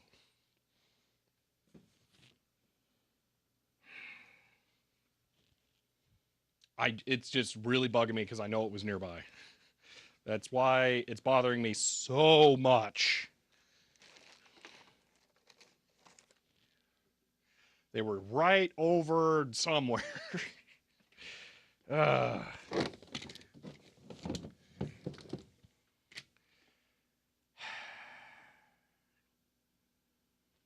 And it doesn't help that I have like 3 billion little plastic bags of parts and stuff that all look kind of like it. Now I'm wondering if I'm gaslighting myself that I even saw them nearby.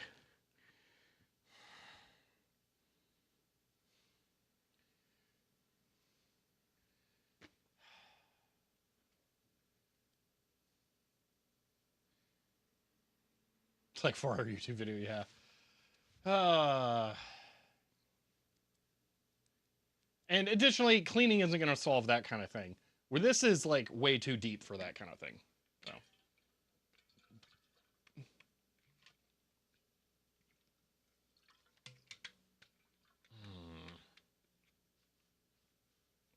No, I didn't use them on another project. I've only ever done 2 foam and foil keyboards so far. So I won't have used them. It was only the compact portable and the Xerox memory writer. There's a possibility they're in the memory writer.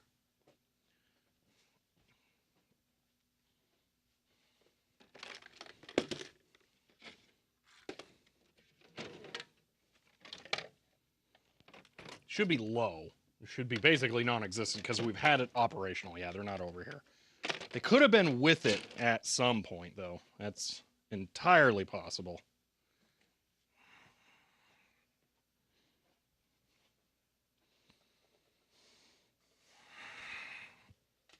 Just gonna look at the random debris down here really quick. It should not be here, but haven't gotten around to cleaning.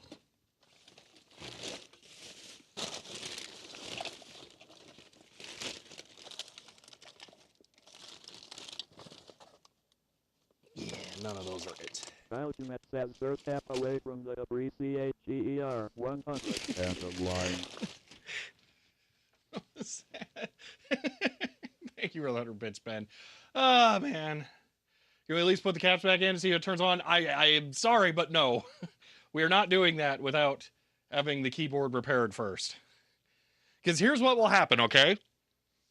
We will turn it on, we will see a cursor flash, and then we can't do anything. Okay?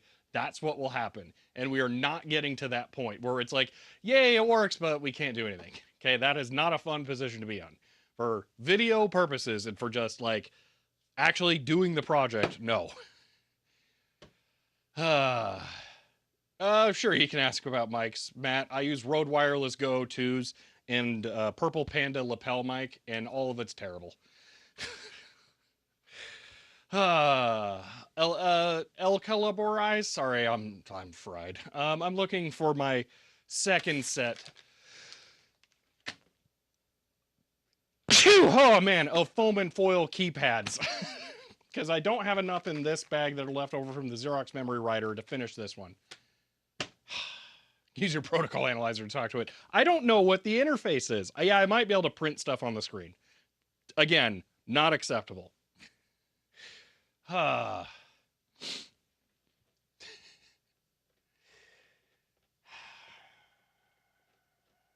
This room is dead to me.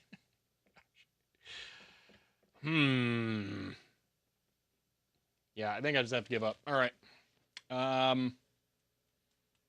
What do we do then? I guess we can clean the case. Yeah, we can do that. And then we'll leave everything sitting. We leave everything sitting disassembled. I hate that.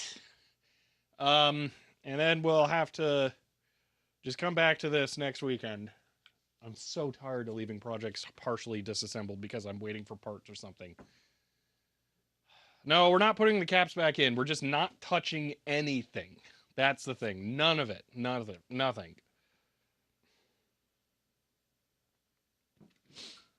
I'm remotes are no longer shown on the stream. Yeah, it's weird. Someone did implement a potential solution for showing chats, but it was like all client side, which was kind of weird. And I don't want a bunch of client side running over there on that. So yeah, and that's the only place that matters for that. So that's why. Get a head start, take the old ones out? Probably not. I'll wait until I have the new ones in, because then I can do all the boring, repetitious steps at one time. So, man.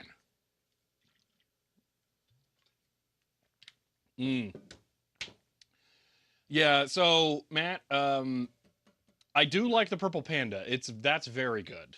The problem with the Rode Wireless Goes is you can probably hear me clip constantly, and I have no recourse for that because it clips at the transmitter side. So I have no solution for that. Well, actually, that's not 100% true. If I can get basically a volume wheel for headphones, and if I put it in between the mic and the transmitter, I can reduce the volume enough that it doesn't clip.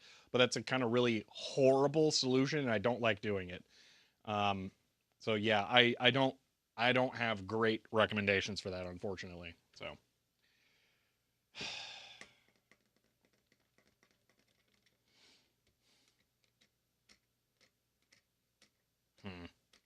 Transmitter has a pad enabled that's not strong enough, I guess. I don't know. Maybe I just am screaming at the top of my lungs while I'm doing these things.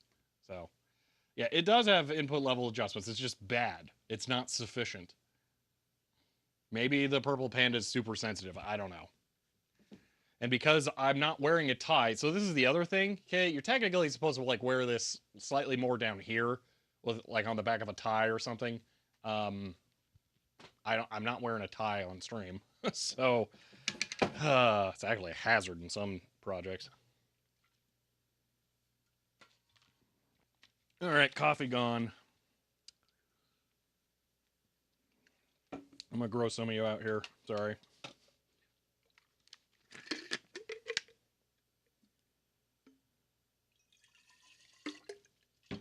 Just rinsing the coffee cup. Don't worry about it.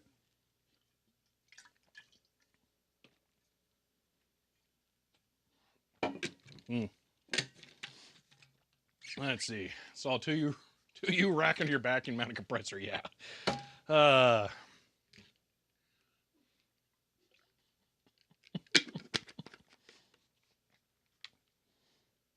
Yeah, knew some of you wouldn't like it. Okay.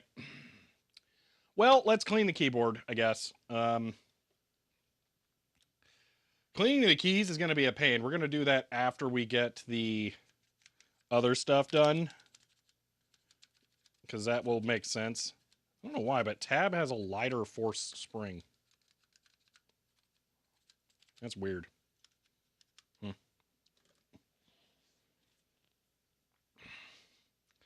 No, the pads are on. Are you kidding me? Oh no. Oh no.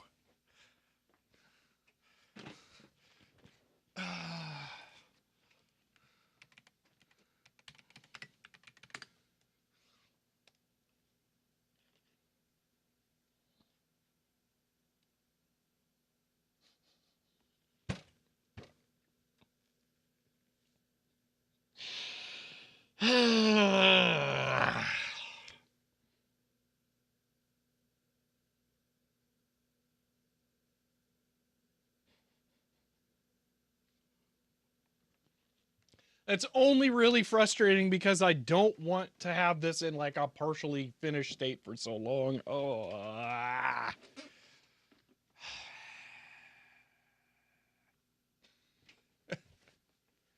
Good thing I already have a bag of red ones. Yeah, yeah. In theory, hypothetically.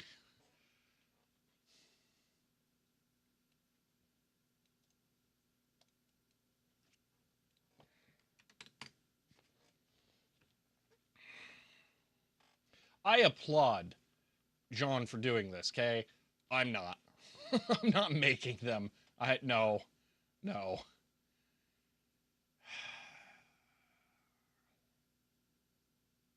No, 1 to 2 weeks isn't that bad. I don't know that they'll actually be there. So I don't think you were familiar with Tech Select, JJ, but this is like one dude like me who runs this place. So I don't know. I mean they've done a lot. They have their manufacturing stuff in order, but I don't know how accurate that's gonna be. Hmm. See, bit of bar gig. Feel like I exerted yourself, handling all the gear by yourself, not face planting on the ice. Yeah, when you're doing stuff like that, I would try to get it all in a case or something. It is open cell foam. So the thing is that, and if you, I bet John goes over this here. So technically, it's clear mylar, foil, and then foam, and then a clear plastic rigid disc. Because those aren't glued in, those snap into place. So that disc diameter is extremely critical. You would have to get or make a die that is the exact same diameter as that to cut the rigid discs. And you're essentially going to be best off just adhering an entire sheet of rigid plastic, a sheet of foam, a sheet of foil, and a sheet of clear stuff. I think people use space blankets because they have an aluminized side for the conductive part, and then it's clear plastic on the other side. But you have to get that diameter right, or they don't fit correctly, and then they won't work. Huh, huh, huh, huh. Where are those pads I have? And is that enough of them? Great. Oh man, where are they? Where?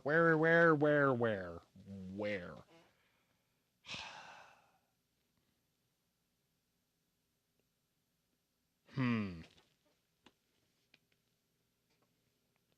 Yeah, but if it's metric, it's like a centimeter. Like it's big. That's the thing. I wouldn't be surprised if it's metric, but it's a lot.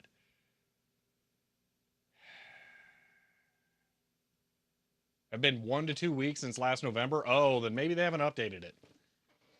Maybe they do just have them in stock, and then they're maybe it's fine. Man.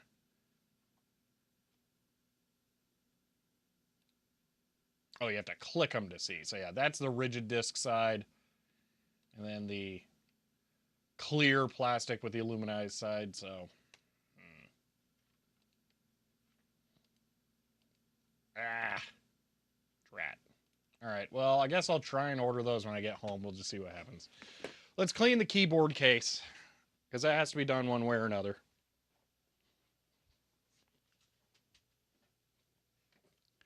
Blah.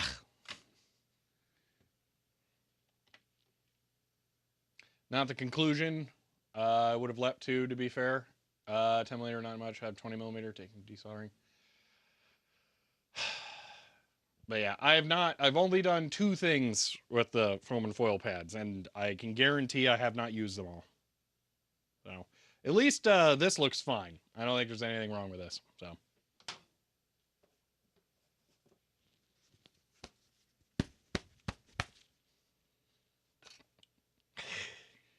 Oh man, I'm totally gonna hit the end stream button and then find them. I just know it. Ah!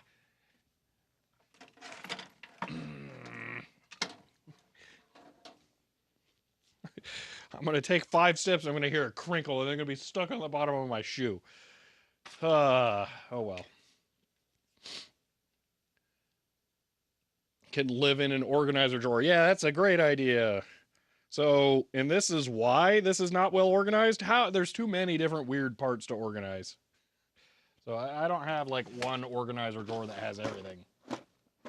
You know, I'm gonna look in this really quick. This is like a one drawer I didn't look in. This has the weird stuff, like the heat insert things. It's the mechanical drawer. That's what's gonna be totally accurate. Loctite. I put all the belts in there. I just could have seen them incorrectly ending up in there, but they didn't. Okay. Under the scope? No, they're not under the scope. That's actually almost completely clear. Because I keep the ATEM under there for controlling HDMI cameras. I'm about ready to dump this into a bigger bin because I feel like they should be in here too.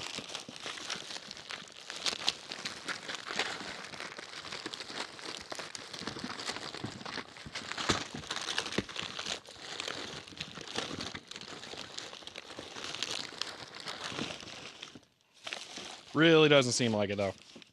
These are all the capacitors and things end up.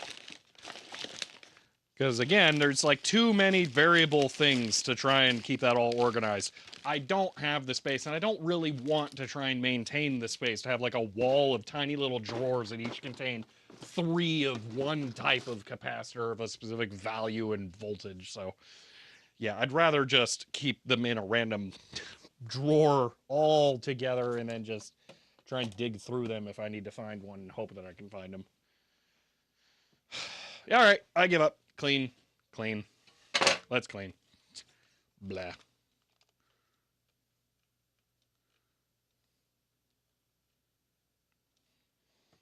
A pegboard's not going to help. I would need a pegboard that would span like 4 foot by 8 foot. And then to have the little bags hanging off them just all over so much disorganization. It wouldn't work.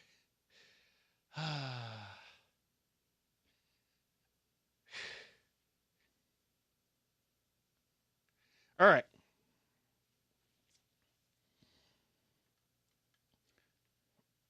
All right. Well, it looks like I just don't have enough foam and foil pads on hand after much searching for a second bag of them that I can't find. So I'm going to have to order them. So for now, I'm going to go ahead and get the case cleaned up here, which is going to include the disgusting one here, too.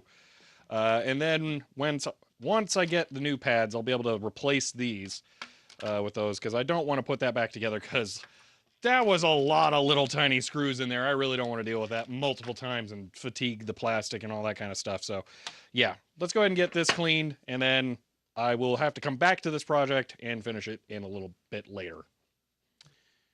All right. I don't think that might be vacuumable. Let's try that first. Yes, I am recording.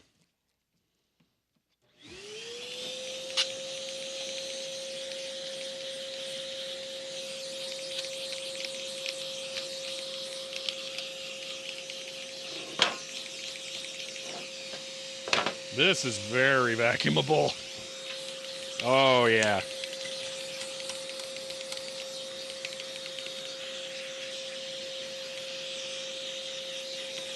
This almost doesn't even need a wet wipe.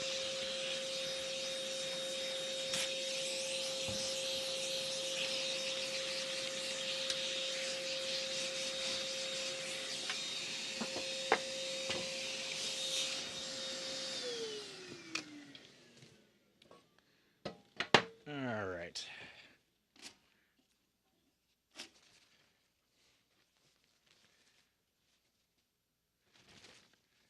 So yeah, strain relief spot welded into the case. It's incredible, isn't it? Oh man, I love that thing. It's the best.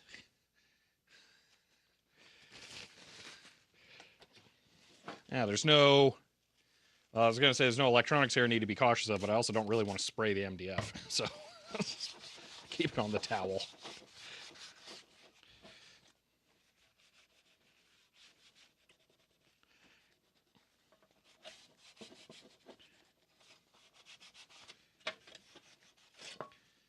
What is this?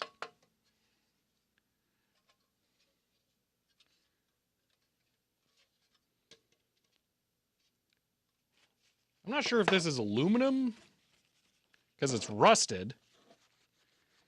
Oh, no, those all came off? Oh, well, that's awesome. Okay. Huh. Trying to decide if this is aluminum or some other weird material like magnesium instead.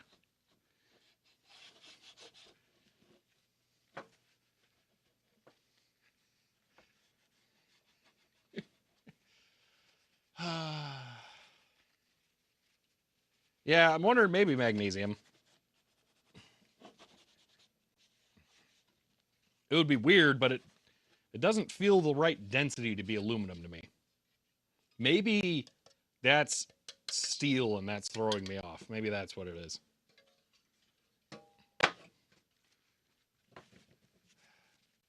Must turn on notifications, dial up in space, and your Fetty client, betting it'll ping later this evening with just a picture you holding paddock bags. I guarantee it won't, because when the stream ends, I go home. Because I got other things to work on.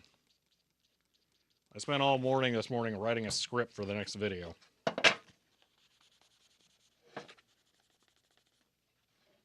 Wow. It makes such a difference. Jeez.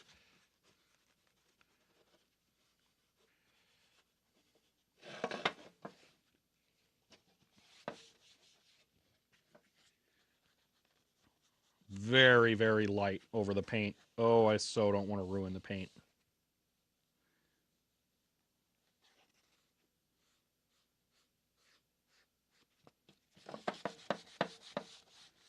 I would rather it be dirty. That's perfect. I'm not touching that again.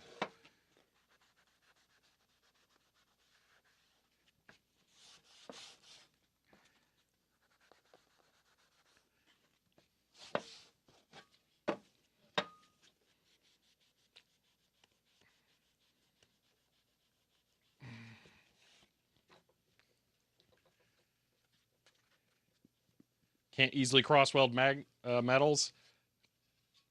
I could see that being brazed, but yeah, I don't know. The magnet's just going to tell me if it's... Yeah, so that's not... That's not either. Okay.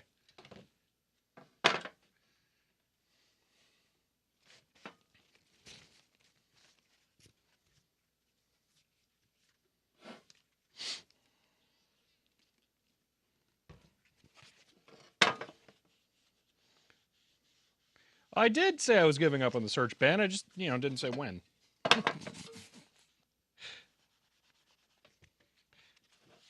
Okay, maybe I did say now. A couple of times. I bet I did.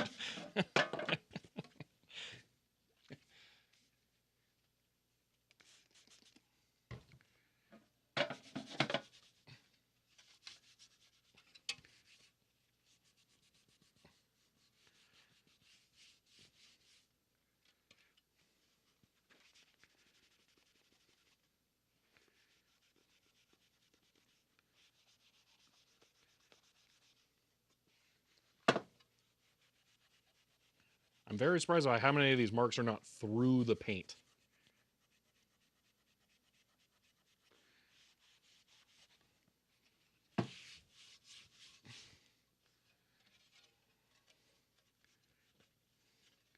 Dude, this thing's going to look really good when I'm done. Whoa. And unlike the TRS-80 DT1, it's not going to deteriorate almost immediately because it's designed in such a stupid way that it just grabs everything. The texture on the DT1 is just dumb.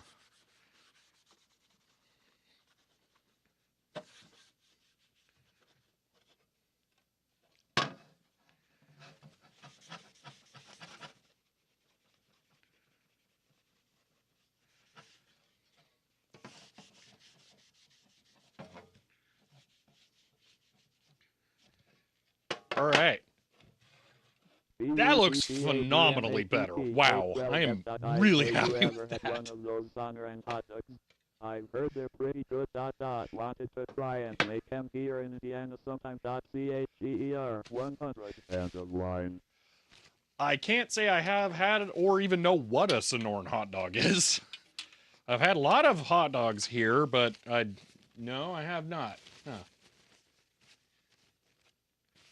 Okay. I'm just gonna really lightly wipe this down because I'm just pulling off a thin layer of dust at this point.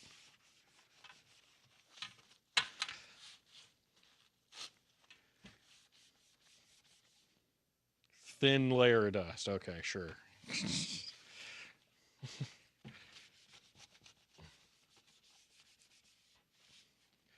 All right.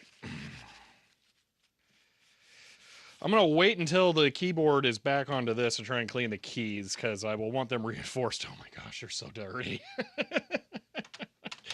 But yeah, that already is going to look stunning. Oh my gosh.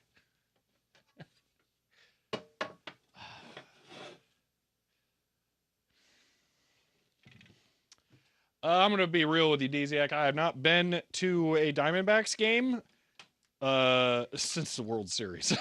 And you know which one. Visually better, yes. All right. It looks like I have some time to kill. I wonder what I could do because I can't reassemble that. Search. If I had any idea where to continue looking, I would look. I am out of ideas. I genuinely, I have no idea where to attempt to continue searching. No, what were you just showing me there? Oh, it was recording. Okay, I thought it was saying it was full. It's only like half full. So,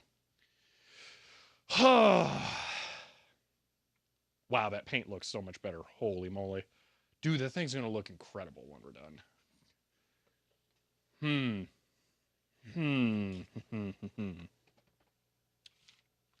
gonna just take a couple of things off of here and we'll see what happens. So this is everything for the Tiny Pentium, actually. That's what that is. So let's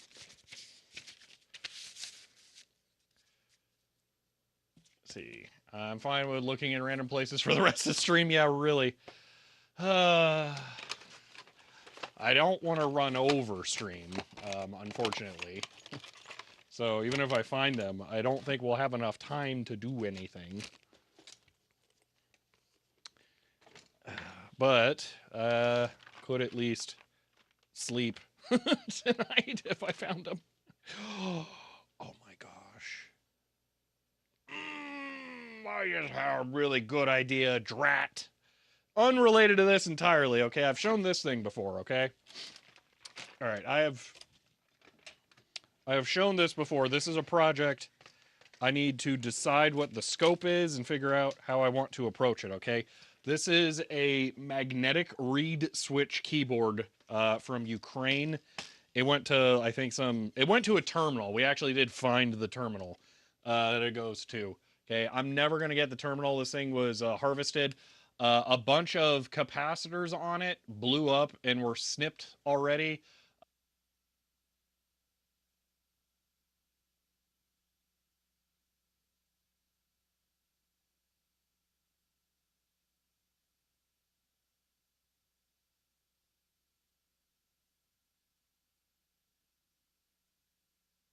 All right, there you go. So yeah, it's really interesting, but I had an idea just now. All right. Oh yeah, I'm probably going to remove the vintage PCB because I don't think I'm going to be able to reuse any of that with whatever condition all that's in. A12F.I grilled hot with wrapped in bacon. Top with pinto beans, tomato, mustard, onion, mayo, CHER 100. End of line. Thank you for the 100 bits there, Matt. Anyway, oh, they're not even like Soviet Nixie tubes. Oh, that would have been really cool. I thought they were. If these were Soviet Nixie tubes, then that might have made more sense. It would have been cool to put Nixie tubes in the keyboard. That would have been That would have been super cool, but actually these ones don't make sense to do that with, I think. Being national brand. I have a high voltage driver board for them too. I really need to do that at some point. I should make something out of these. A lot of capacitors were harvested for their valuable metals. There's some left. I'm guessing they leaked or exploded or something. Network 17 Especially based on Prime and that one that call. exploded. Network 17, thank you for the Prime sub and for 8 months there. Oh, my back. I carried too many heavy things recently. My back is not happy. Okay. Since you have your own chat interface, you can output it on a terminal. Oh, yeah, easily. Yeah, that absolutely would be possible. I have even bigger plans than that, too, actually. You know, because I don't have any projects that I'm working on. I definitely need to keep adding more with the Key AT outputting to PS2. With the chat stuff. Oh, gosh, too many projects.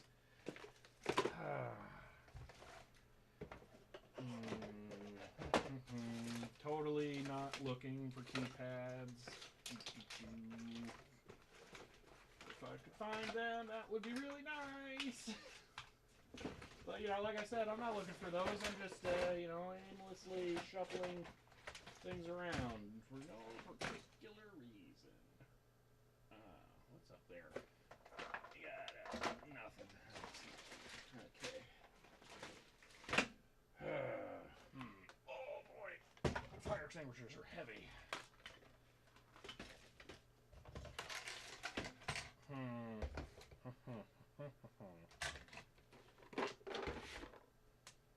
I should turn off the test gear I'm not using anymore. Okay. Does that keyboard have enough arrow keys? Yeah, really. I don't understand. That's why I think it's part of like a. I would have thought it was part of a typesetting system because of the arrow keys. So it would make sense to like move cursor and then move text or move page, like move character or selector and then move item. So that would have been my guess. So yeah, dude, where are they? I swear they were up here. That's the thing that really bothers me. I really thought they were right up here. Somewhere that I would see and remember. You know, what if they... I'm going to do a thing. What if they just fell right behind the test equipment?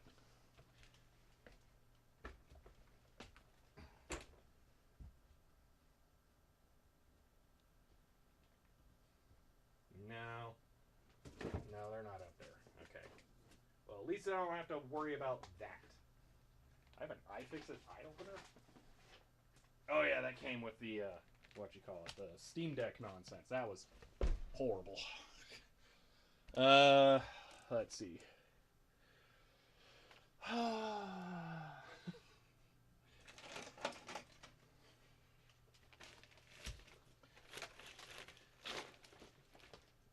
Get this cloth out of here. There's probes out of here. That's a lot of probes. Jeez.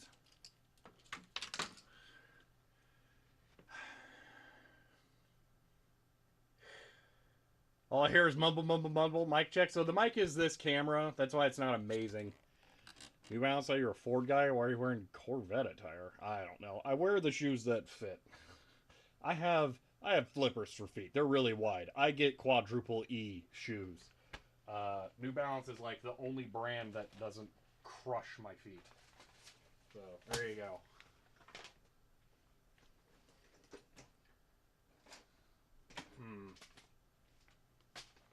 There's one time I tried wearing Nikes. Oh my gosh, that was an experience.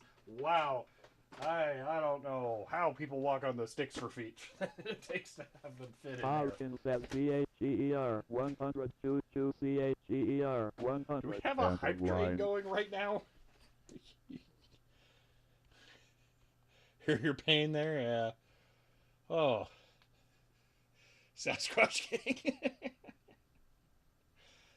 Yeah, I don't know why the set clock. So the set clock is supposed to only be when there is like a vintage computer or something on stream and the clock is wrong. When the clock is wrong, that you can redeem it if you care, JJBB, because I don't. up as tier 1 and says hi. End of line.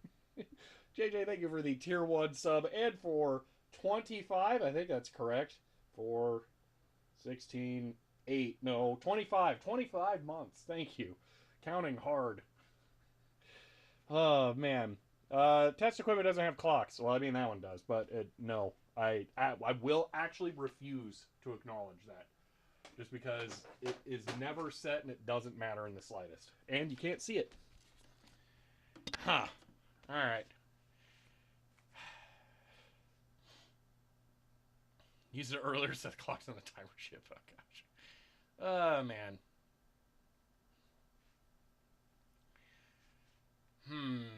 Okay.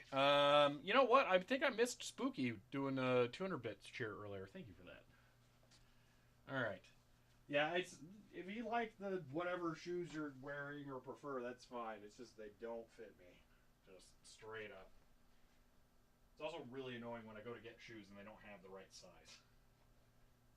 That happens a lot. Almost to the point where when I find out they have some in the right size and I can get multiples, I will get multiples. Ugh.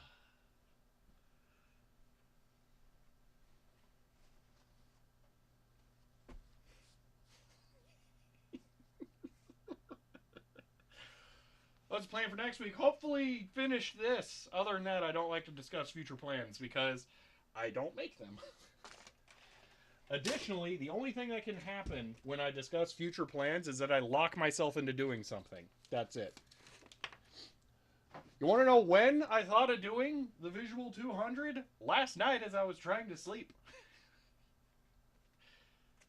That was when I thought, you know, it would be a good idea to find out I don't have all the parts that I need to work on this. That would be fun.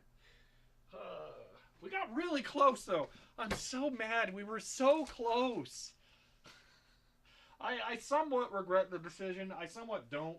Because now it's going to be done. It's going to work. We were, man. If not for one bag. The other thing is, how many are actually in here? You know, it'd be funny if I count this and there's 93. Let's see how many there are in here. We can do this. Okay. And 5. 5. 5. 5. They're disappeared fast. 5. 5. 5. 5. Okay. So there are 40 in there, alright? I don't think there were enough. Even if I found the red bag, there wasn't enough. Now that I think about it. Because how many does that say it comes with? 105 pads? Think about how many pads are in a compact portable keyboard. There is it's definitely not so few as to have enough left over. So, oh, the number on the bag doesn't make sense because I'm going to merge whatever is left over from the next set. It's almost half a keyboard, yeah. But the thing is I bet the compact portable is closer to like 101 or 103 or something. So there probably weren't that many left. I want to say there's like 12 left or something in the bag. So, yeah, I bet we wouldn't have been able to even if I'd found it. So now I can feel slightly less bad. Actually, I wish I'd counted earlier. I would have actually stopped looking if I realized that. Buy more than one set? I could. Yeah. Ooh, you know what? I need an email.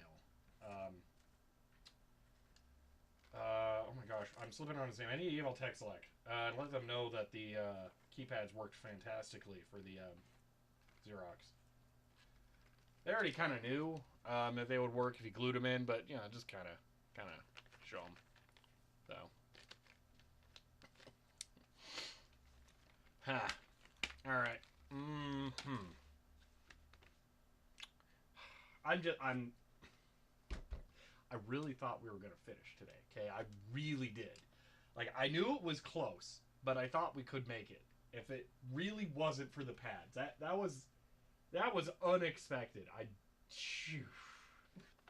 If it hadn't been for the stupid foam and foil pads, I think Sanity's right. I think maybe I should order 2 sets. Then I can have one on hand, and then I'll replenish it when I run into another keyboard. I think that's the way to go. Still well short. Yeah, we still got 10 minutes, man. Totally could have made it. PC 84 key? How does that have more keys? Did I just suck at counting? Well, it is full, like, F12, isn't it? It goes to F13. That makes sense.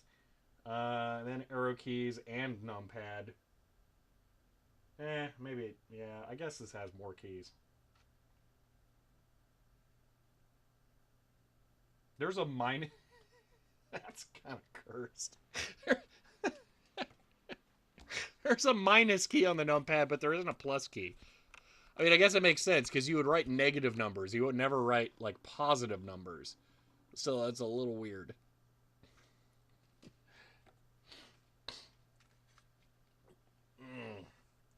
Only 21 pads, so still short. Yeah. No, Poot. The Pentium Pros is. I don't know what the problem is. It's not gonna be. The postcard's not gonna help anything. I did much better diagnostics on that this morning than the postcard's gonna tell us, and it's not happening. Man.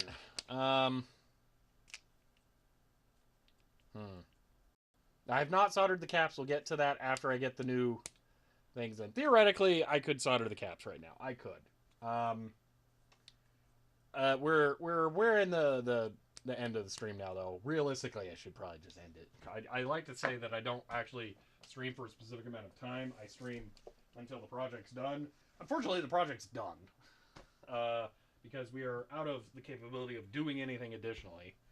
So yeah. Flash BIOS, nothing to lose. Yeah, actually, that would be possible because I could dump the ROM that's in there now and then flash with something else. I may have found BIOS for a Dell workstation version of the board, so I could try it and do that. Yeah. 10 minutes to film. Well, here's what we got so far done bit on the whiteboard. No. No. So this is the thing, okay? For a video, unless I'm going to make it a two-part, which this isn't going to be an interesting enough video to make two-parter. Yeah, so, Desiac, if we do actually edit this, it's going to go on the second channel, most likely. Just heads up. It won't make sense to do it like, here's where we are so far, and here's what we're going to do next, or something like that, and come back to it. So, yeah. Yeah. But hopefully, Desiac, once we get the pads, this will be like a really well self-contained video like the Apple III one then, and then it'll be way easier to figure out what the narrative is. So, at least there's that. Second channel. Yeah, so look up Tech Tangents 2 with Roman numerals. So, yeah. Also, live. Look up live. I'm not going to say the full title because I'm not supposed to, but yeah. It was on track to be like that. Yeah. Yeah, it really was. Oh, well. Yeah, I think I'm going to end this now. So, I'll give you guys a bonus thing. I'll talk about something here, okay? I've been getting back to ripping CDs recently, and that's been going surprisingly well. But I had a realization, kind of an idea, with a little tidbit that was included with something else that I need to try at some point. Blue Book CDs have a ISO partition. It's actually a session after the audio session on a CD. So you have, if you've ever used a CD-R and written a small amount of data to it, and then wrote more data afterwards, you actually wrote multiple sessions onto a disc. Blue Book CDs, those are CDs that contain both music and data for a computer, but not like a game. Those work different. Blue Book CDs have 2 sessions. Anyway, you usually, when you rip a bin queue of a Blue Book disc, you can't extract the data from the ISO in the second session. But I had a realization that I think if you zero pad that for the exact amount of space that the first session took up, the LBAs, the addressing in the ISO 9660 file system might actually work, and then you could do it. It would just have this weird offset at the start. You might need to figure out how to move the table of contents to the beginning of the disk, maybe just copy it or something, and then have the zero pad. But I think that might work. I don't know. So yeah, that's a thought. It might actually be possible to work with ISOs from Blue Book disks if you zero pad it. It'll suck for storage because you're going to store like 3 to 500 megs of zeros, but it'll make it usable. But yeah, that's a thing that I want to investigate at some point. I actually found also, this is kind of weird, I found a non-Universal Media Group Blue Book disc. It's labeled as an enhanced CD. It's an Iron Maiden Number of the Beast from 1999. So yeah, that was interesting because usually it's Universal Music Group that use Blue Book discs. So kind of nice. Oh, I have several Blue Book discs still. Well, yeah, they're not that uncommon. I think I have an Offspring. I have a Weird Al, I think, and now the Iron Maiden. So yeah, several. So yeah, but that's been an interesting thing. You repoint LBAs in an ISO, but it doesn't support any of the ISO extensions. Yeah, see, that's the thing. The Blue Book discs are usually super crazy complicated. They're usually hybrid Joylet or Joliet, however it's pronounced, and HFS. So yeah, they're complicated. Python programs build ISO specific LBA tables, rebuilding PS3 disks. Ooh, interesting. Yeah. Didn't Twitch remove the description that you could mention the other streaming method? I don't know. I don't know if you can. Yeah. So, use extract files from Dreamcast games. Interesting. Yeah, I never thought about how gigadiscs were formatted. Are they? I guess they are probably just 9660, aren't they? Huh. Well, all right. Yeah, that was kind of. Yeah, that's the thing I'm working on in the background. So, make a DB pad go in line for those roads. Yeah, so I could. Yes, I could actually. Just a resistor. Yeah, two resistors. Um, a small volume jog wheel would actually make more sense though, because then I could really dial it in rather than like solder resistors check, solder resistors check, and then I could just buy those too. So, but I don't want that. I hate it bad enough that I have to have this stupid little adapter cable that I guess I can just take off because it's not like this is doing anything. It's bad enough I have to have the stupid little adapter cable just to go from the 4-pole connector for the phone. So,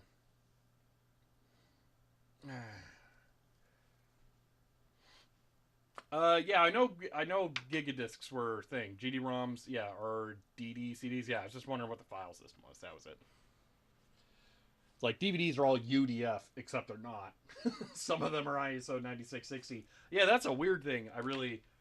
This is, man, this is why the CD ripping video has never happened. There are so many stupid pitfalls. Oh my gosh. Oh man. Buy spare adapter cable, splice pad inline. See, that's even worse. I really don't want to splice the cable I have to use all the time. These cables get to be so fragile because they are touching my skin and they absorb oil and stuff. I'll show you something weird about this, all right? So, the cable, it's semi-rigid here, but completely flexible here because this part is rubbing up against my back. It doesn't bend as much anymore, but this one's just like totally floppy. So I'll end up with this point where it'll nearly just stand up because of that. The mic end, it would if the mic wasn't so heavy because it rests more directly. Yeah. Look at that. That's ridiculous. Compare that to the super light end that sits in my pocket. That's way floppier there. Totally everything. Gross. It's what happens. It's chemistry. It's inevitable. The only way I could not have that happen is if I wore an inner shirt. There's no way I'm wearing two shirts. I would be so overheated all the time. So, yeah. burn ISOs on their DVDs. The blanks are cheaper now. Yeah, actually. The other thing is that I was gonna conclude that thought. I think every bootable DVD is actually an ISO. It's kind of weird. Well, I say that like it's strange because you download an ISO, but actually the ISO extension is meaningless. You can have anything in that. It's just binary data. But the binary data that is usually on bootable disks is an ISO 9660 file system, not a UDF file system like it should be. So, and I think it's because computers can't boot off of UDF.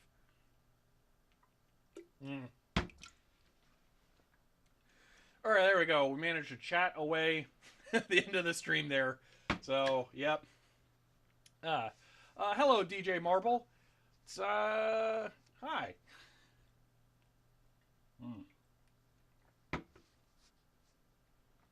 I have not encountered a floppy image at the start, Old Master. Do you know of a particular disk that I can sort it or seek out for that?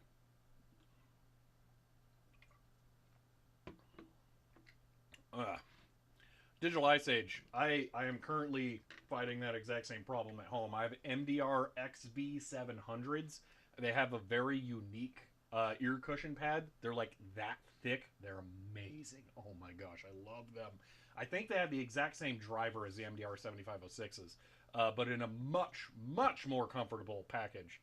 Yeah, the pleather is all disintegrating on those. So, yeah. Yeah, the MDR 7506s are really good. So I actually switched to some Behringer velour pads for mine. I much prefer those. They're way nicer. Old Linux distros. Okay, I'll keep that in mind. That'd be good to know.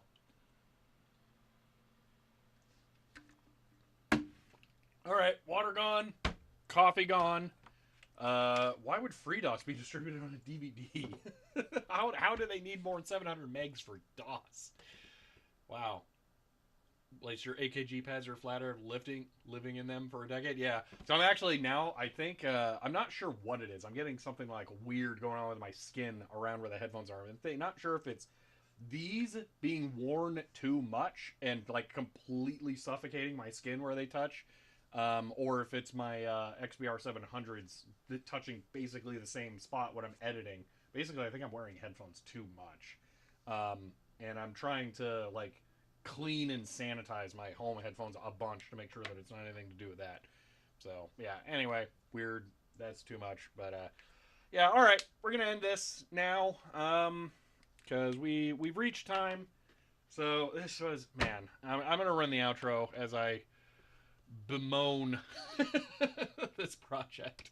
Oh, man. All right. Well, so close. I really think this thing's going to turn out fantastic when we're done. I think it's going to be so good. It's just those stupid keyboard pads. Man, I was so not anticipating that being foam and foil. Man, that really caught me off guard. Should have seen it coming. Yeah, Sanity's right. I should order 2 sets of pads. Then we'll have one on hand, and then the next time I encounter one of these, I can throw my hands up in the air and the frustration of how annoying it is to replace the pads. But then we'll be able to do it, and then I'll order a new set afterwards. So, yeah. So, all right.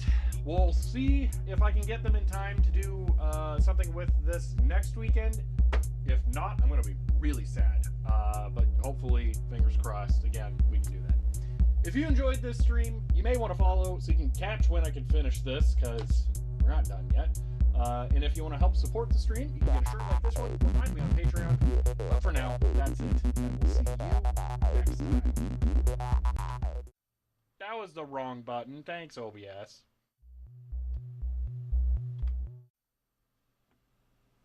You're still doing it. Oh my god.